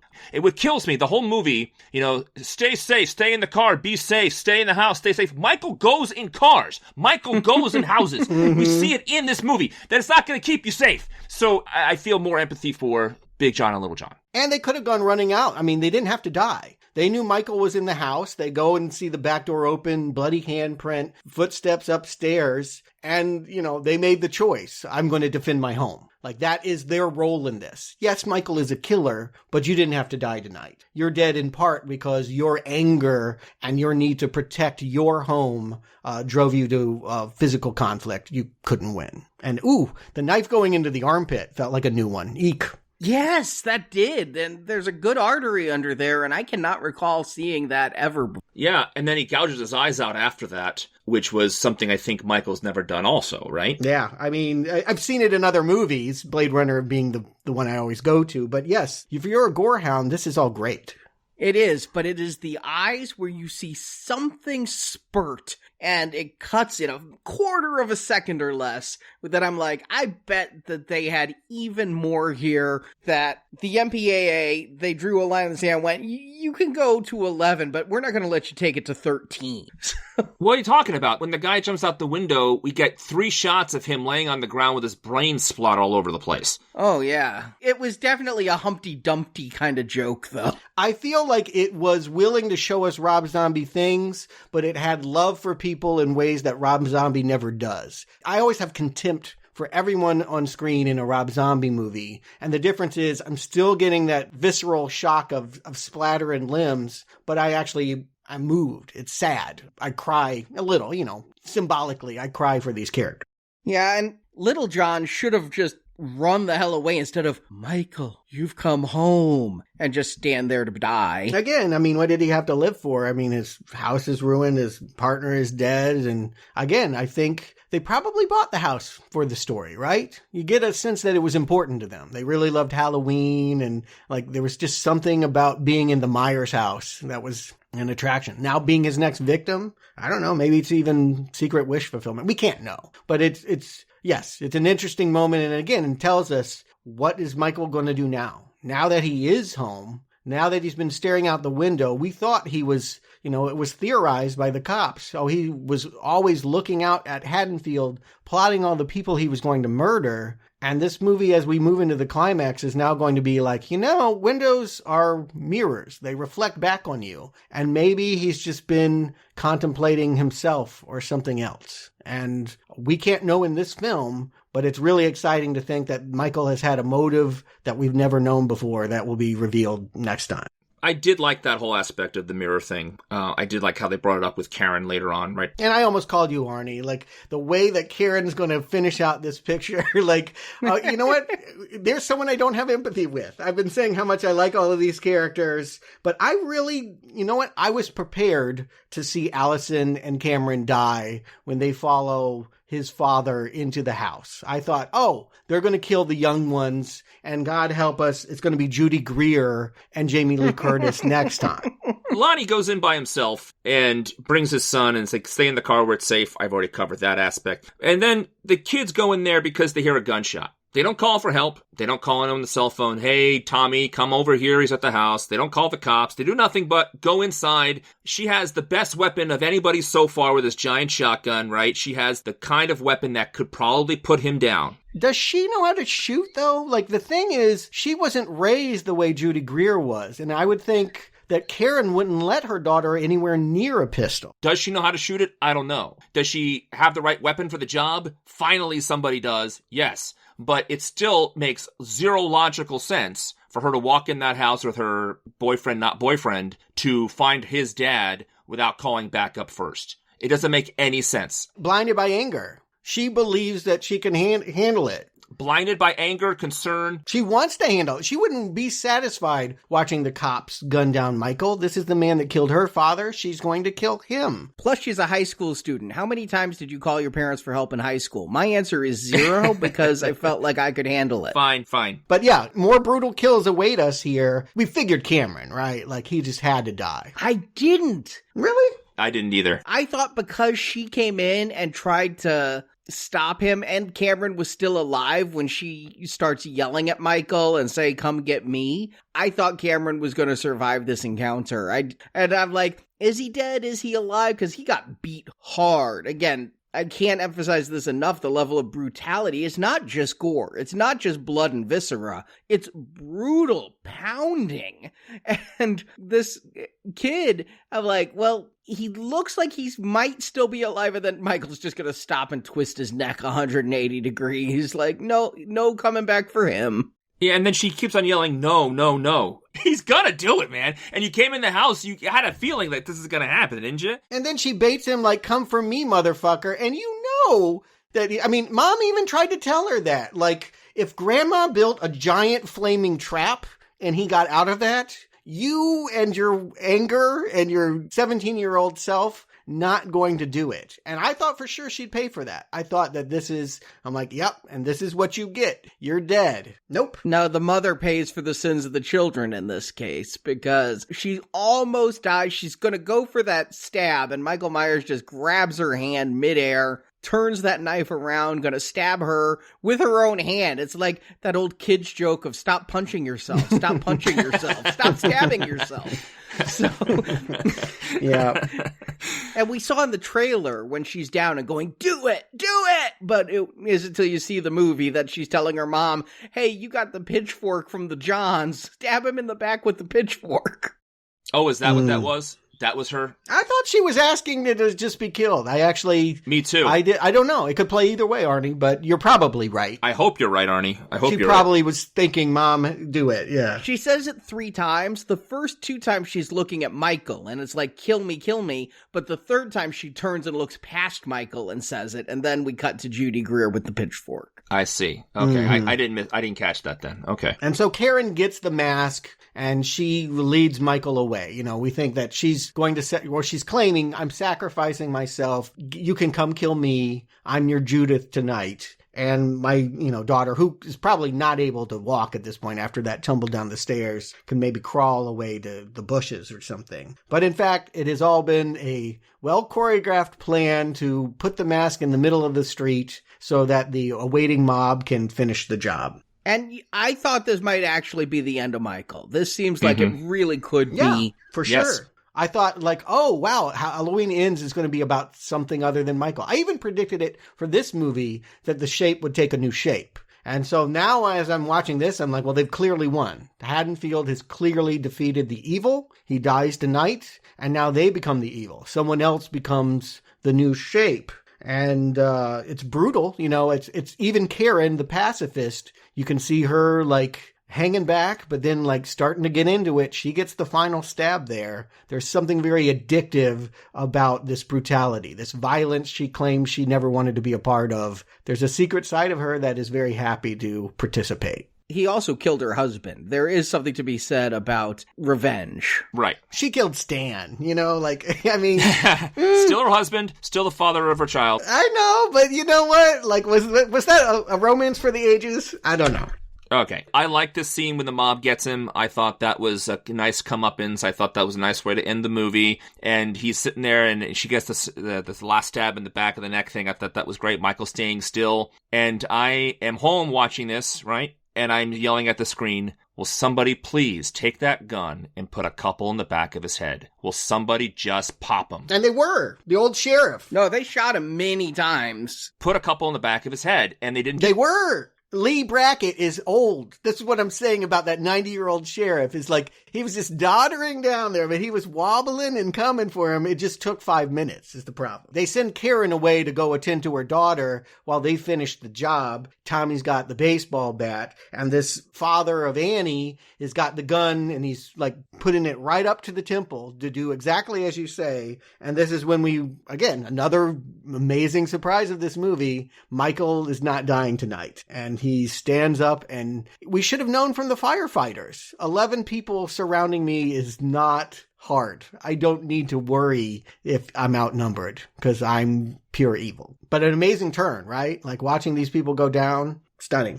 And we get the speech, the biggest moment for Jamie Lee this entire movie, beyond kneeing a guy in the balls and pulling a staple in her stomach, is going to be discussing somehow knowing that he is beyond human. And the more kills he gets, the more powerful he becomes. And this is where I'm thinking of the Order of the Thorn. No, I think it's more symbolic, Arnie. I think that movie made that literal, the idea of cults and black magic and what have you. This is more about, I'm making a statement about our times. And the more that we feed into our fears, the more likely we are to destroy ourselves. It's something I deeply believe every time I turn on the news. Yeah, and Michael escapes and goes home again. Yes. Yeah, this is the happy ending. I'm predicting, Arnie, it was a cheer moment for you. No, I do not hate her.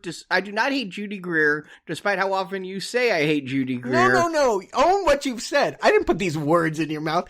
Every time Judy Greer has been in a movie we've covered, you talk about how much you don't like her in that movie. I've always asked, why does she work so much? Why does she exist?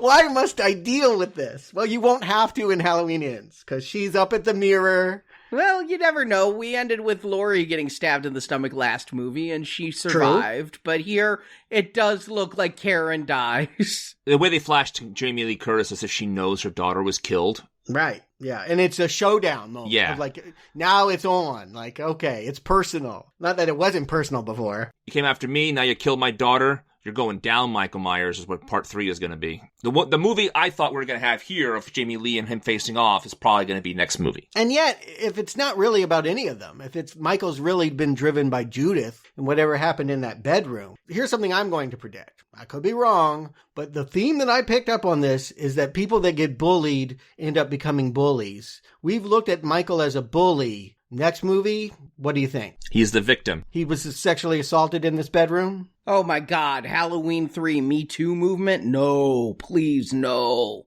No, I mean, no, let's not be that crap. But I'm just saying, like, maybe the reason why he killed Judith was that she touched him. I don't know. It could be.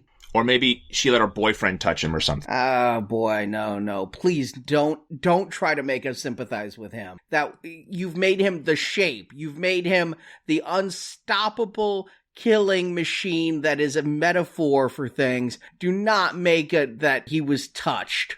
It's headed there. Look at this movie and tell me it's not pointed in that direction. If it is, strong not recommend for a movie they haven't made yet.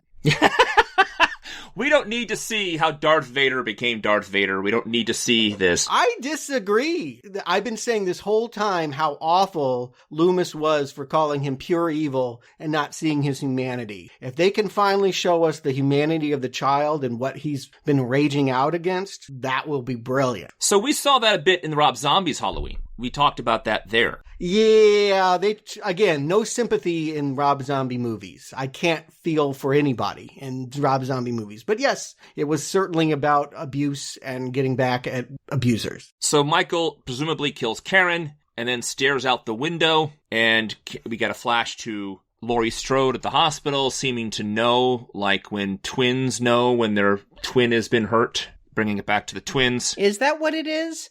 I thought she was looking into the glass and seeing Michael, and Michael might be looking into the glass and seeing her. There you go. Okay. I mean, they're going for that metaphor because that's been, the symbolism of this movie is that you could either be looking outward or you could be looking introspectively, and maybe, we'll find out. Again, you're telling me the script hasn't even been approved yet, so next Halloween, I'm thinking it won't be the rest of the night. My guess is the way that she ended that line is that she said something to the effect that he could come back next Halloween. Yeah. So I'm predicting we're done with 2018 and maybe in 2022 when we get Halloween Ends, they're in 2022. That's what they've said. They said there will be a gap.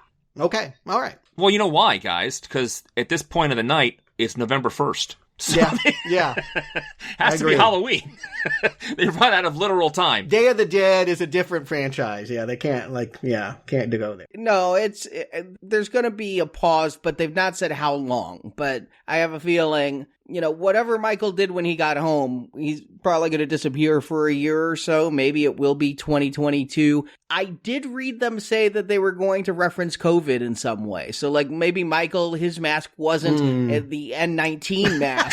And so he went into hiding until it was safe. Oh, no! I feel he bad quarantined for him. and chilled. And think of all the people he spread it to, even without picking up a knife. So much fun.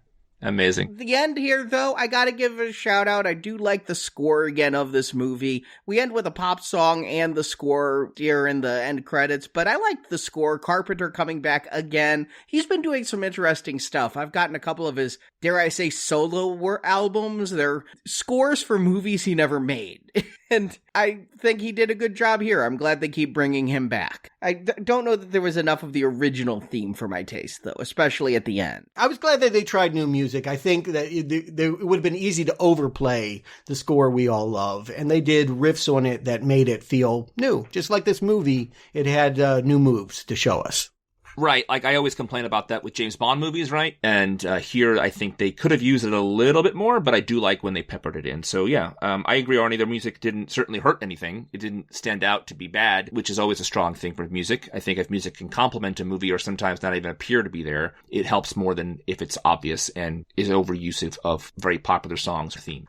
Stuart, Arnie, do you recommend Halloween Kills? Stuart. Yeah, a really impressive installment that actually fixes problems I was having with H4O. Namely, when I watched that first one, I'm like, the focus is not enough on Laurie. Like, she goes and shoots him and he runs away. What is that about? Like, they got me. I believed the lie that it was all about Jamie Lee Curtis. And one of the many surprises here is that they dismissed their star and insist that Coming Home is about something else, and that this series will ultimately be about Michael and what has made him kill. I believe that they're going to finally supply a psychological reasoning for that other than he's just true evil. And that's completely exciting. And not the only thing that's really exciting about this movie. I think the attacks are brutal, well staged. I think bringing back the old stars largely were a good idea. Not to mention the elderly people. The other ones are also old.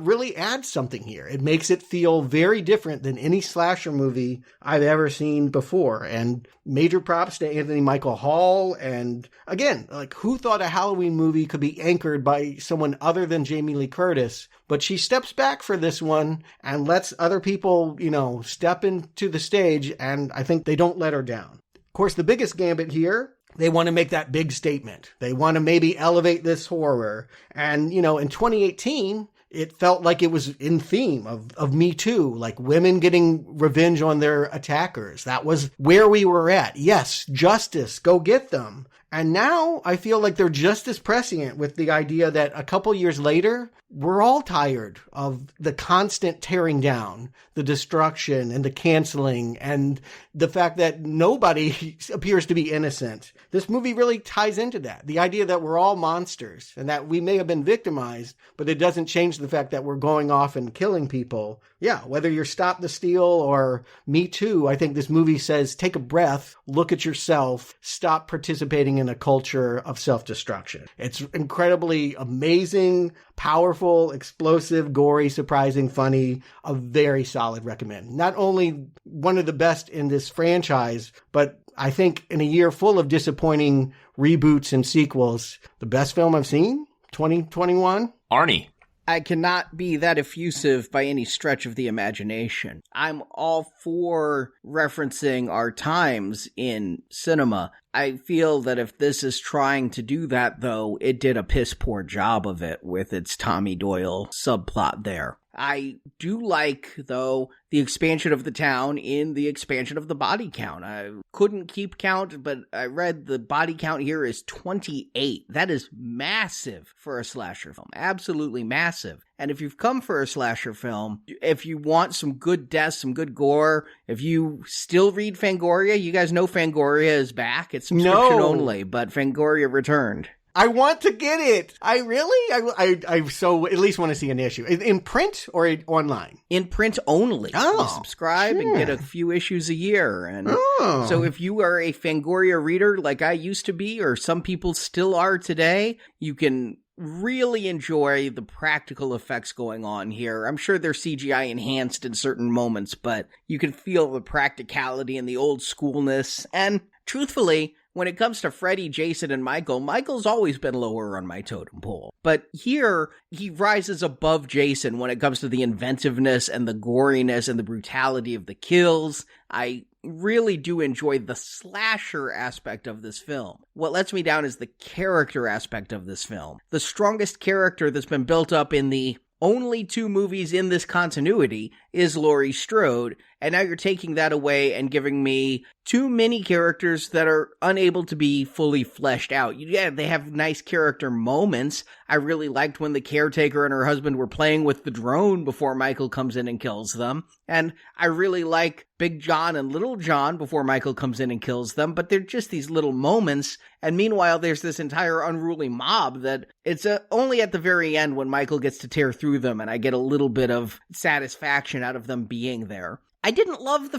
2018 Halloween film. Let's remember that. I liked it. I thought it was a flawed film, but a good enough film. This one isn't as good as that, but it's enough for me to say it's a recommend. I feel like there's 30 minutes in the middle that drag, but the first 40 and the last 40 make up for it enough where, yeah, I had a good time the first time I watched it. Watching it twice in 2 days, man, the flaws of this film magnify the more I see them in close succession. So I won't be watching it again until Halloween ends, but yeah, I'll definitely give it a recommend today.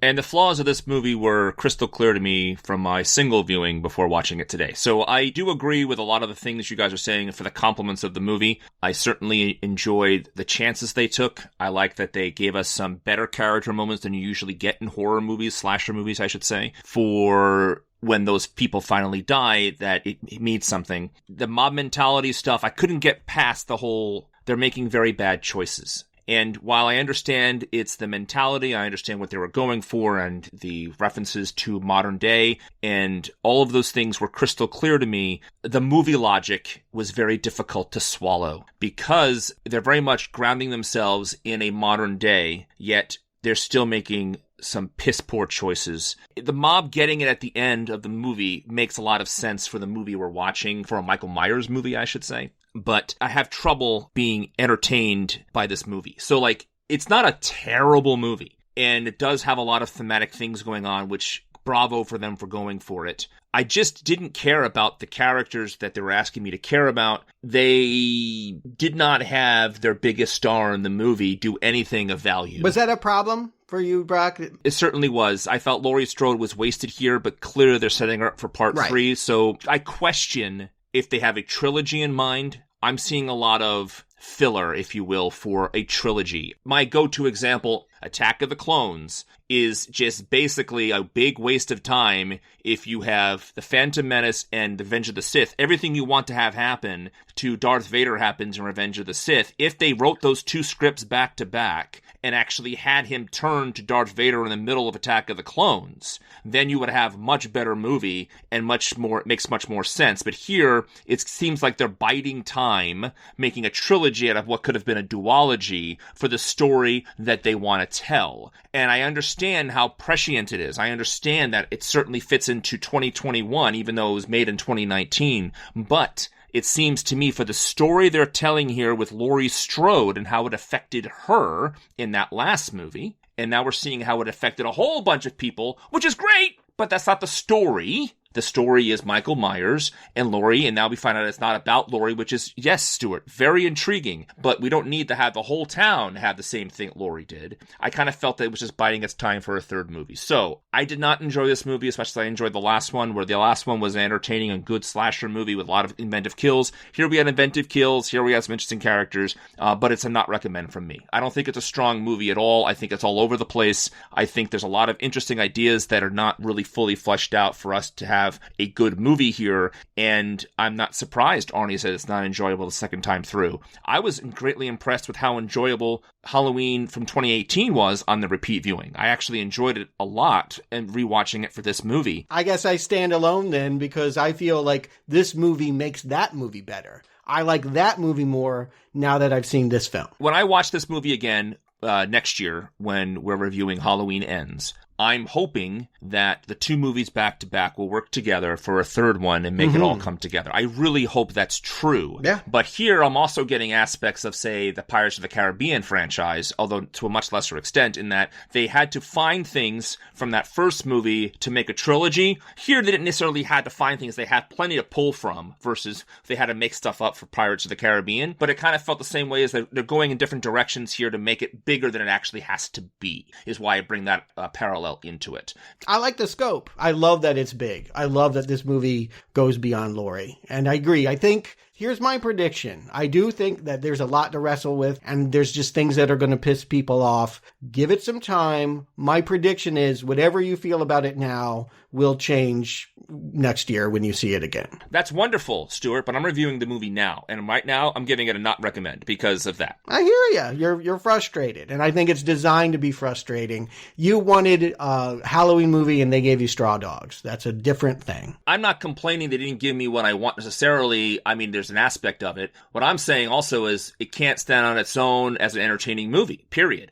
That I will very much disagree. I love this movie start to finish. I'm going to actually put it at the top. This is my favorite Halloween movie. Wow. Good for you. Wow. It's right in the middle for me. You know, it's not as good as Rob Zombie's first, but better than Rob Zombie's second. Wow, you still think Rob Zombie made the best Halloween movie? Oh, yeah. Well, I think the first Halloween movie is a classic. Of course, but cheesy. You know, but you can go back and admit that it's cheesy and old-fashioned in a way that this new movie has a vitality to it. It feels very much now. Sure. That movie feels then. This movie feels now. But it still works. And that's amazing. It still works. Yeah, I ain't hating on it. I like Halloween, the franchise. Best slasher franchise there is. I'll give you this much. It is the classic slasher franchise that has the best installments currently coming out. Right, yeah. You know what? That was my prediction. My prediction was before we even would get a Halloween sequel, they'd all be back. All the old G slashers would, see the light of day. But, I guess Candyman did come back. And Texas Chainsaw, supposedly there's an old Leatherface chasing an old Sally, very much like this new reboot stuff that's going to come out on Netflix soon. But no Jason, no Freddy. Still all tied up in licensing rights. So until they can all agree to play nice and share money, nothing. And did I get this right? Pinhead's coming back as a woman? Yes, as a trans woman. Oh, okay. Well, that's very now as well. So we'll see. It's very Hellraiser, though. They always went. Yes. Agreed. Changing your body. They've been doing that long before 2022, whenever that comes out. And David Gordon Green, it should be said, he's got to hurry up and make Halloween in because I guess they've given him the reins to an Exorcist trilogy. And that will be his next task, some ridiculous sum of $400 million to make 3 Exorcist movies. Wow. So we can see that obscure priest who was in the church come back and have a huge reason why the demons keep coming back to this town. So when the three of us finish reviewing these movies, we'll be able to come back together and review new Exorcist film. Yeah, I'm looking forward to that as well. If they're done as well as these Halloween movies, if David Gordon Green can keep it up, I'm game. In the meantime, we're going back to a place that, I don't know, everyone was afraid to after David Lynch lost a lot of money in 1984. Dune. I can't say I'm excited for this, but I'm interested. The director is one that I think makes unique projects, and you certainly would have to work hard to outdo the visuals of Lynch, but you wouldn't have to work that hard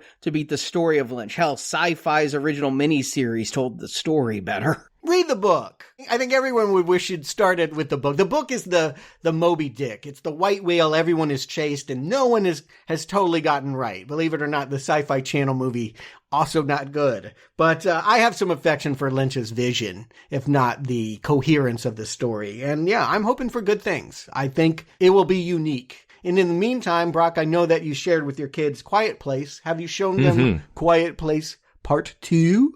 Not yet, but the first one was so successful experiment, and the cool thing about watching A Quiet Place 2 with her, and then listening to your show about it afterwards, will be none of us have seen A Quiet Place 2, so we'll be able to experience the first scary movie for the first time together. It'll be kind of fun, right? So looking forward to that very, very much, and looking forward to telling you guys all about it while listening to the podcast. Yeah, this Friday for Platinum Donors, you'll get that show, and then on to Bird Box a few weeks later.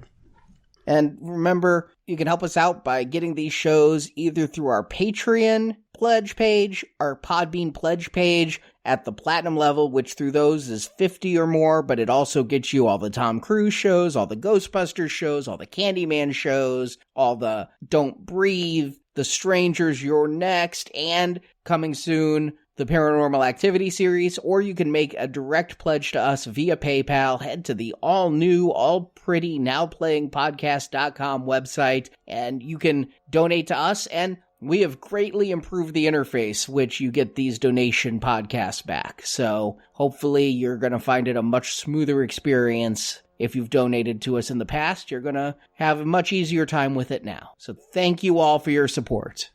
And I gotta tell you, Arnie, going back to find our 2018 Halloween review for this podcast, going to the new Now Playing website was such a joy to be able to find it in this new, beautiful website. It was so easy to find and locate. So the new Now Playing website, as well as the new Patreon page, is something to behold. If you haven't seen it soon, go to nowplayingpodcast.com and check it. I look forward to coming back and talking movies with you guys soon. I don't know the next time I'll be back, but whatever that is, I'm already looking forward to it, because these last 2 weeks talking to you, Bond first and now Michael Myers, has been an absolute joy. We'll see you guys next Halloween. But until we talk Michael Myers, we'll talk to you soon, folks. What's the boogeyman? As a matter of fact, it was. Thank you for joining us for this installment of Now Playing's Halloween Retrospective. It's all over, my friend. If you enjoyed this podcast, you can listen to the other installments, as well as hundreds of other horror movie reviews at our website, nowplayingpodcast.com. Find reviews of Friday the 13th, A Nightmare on Elm Street, Star Trek, Leprechaun, The Avengers, and more.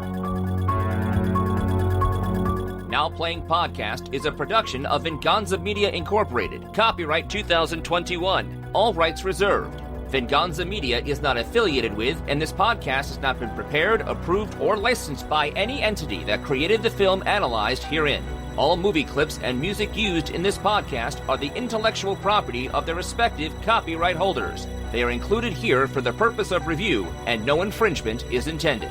Now Playing Podcast is an exclusive trademark of, and no part of this show may be reproduced, repurposed, or redistributed, and the Now Playing trademark may not be used without the written permission of Venganza Media Incorporated.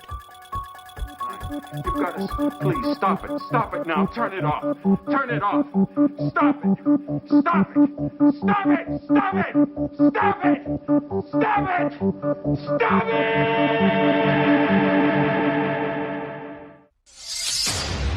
Today we're talking about... I thought you'd want some backup. I thank you. I appreciate that. How kind of you. I bet you can't get through it. All right, let's do this. You want to challenge me? Well, I mean, we'll see. You're a professional. Let's do it. Here we go. Today we're talking about Halloween Kills, starring Jamie Lee Curtis, Judy Greer, Andy Matichek, Will Patton. A programming note really quick, Arnie. Why don't you say Tommy Doyle? I think you said Tommy Boyle. Okay, I'll re-say just that. in case I'm right. Yes. Danny Boyle is in this? And Arnie, you were saying that, like, why would Danny Boyle? No, I'm doing it. Why would Tommy Doyle, right? Yes. Yeah, Tommy Doyle. I'm not Danny Boyle. Why would Danny Boyle do this? Why are all these British gangsters in this movie all of a sudden? They get knocked down and they get up again. That's why. Yeah.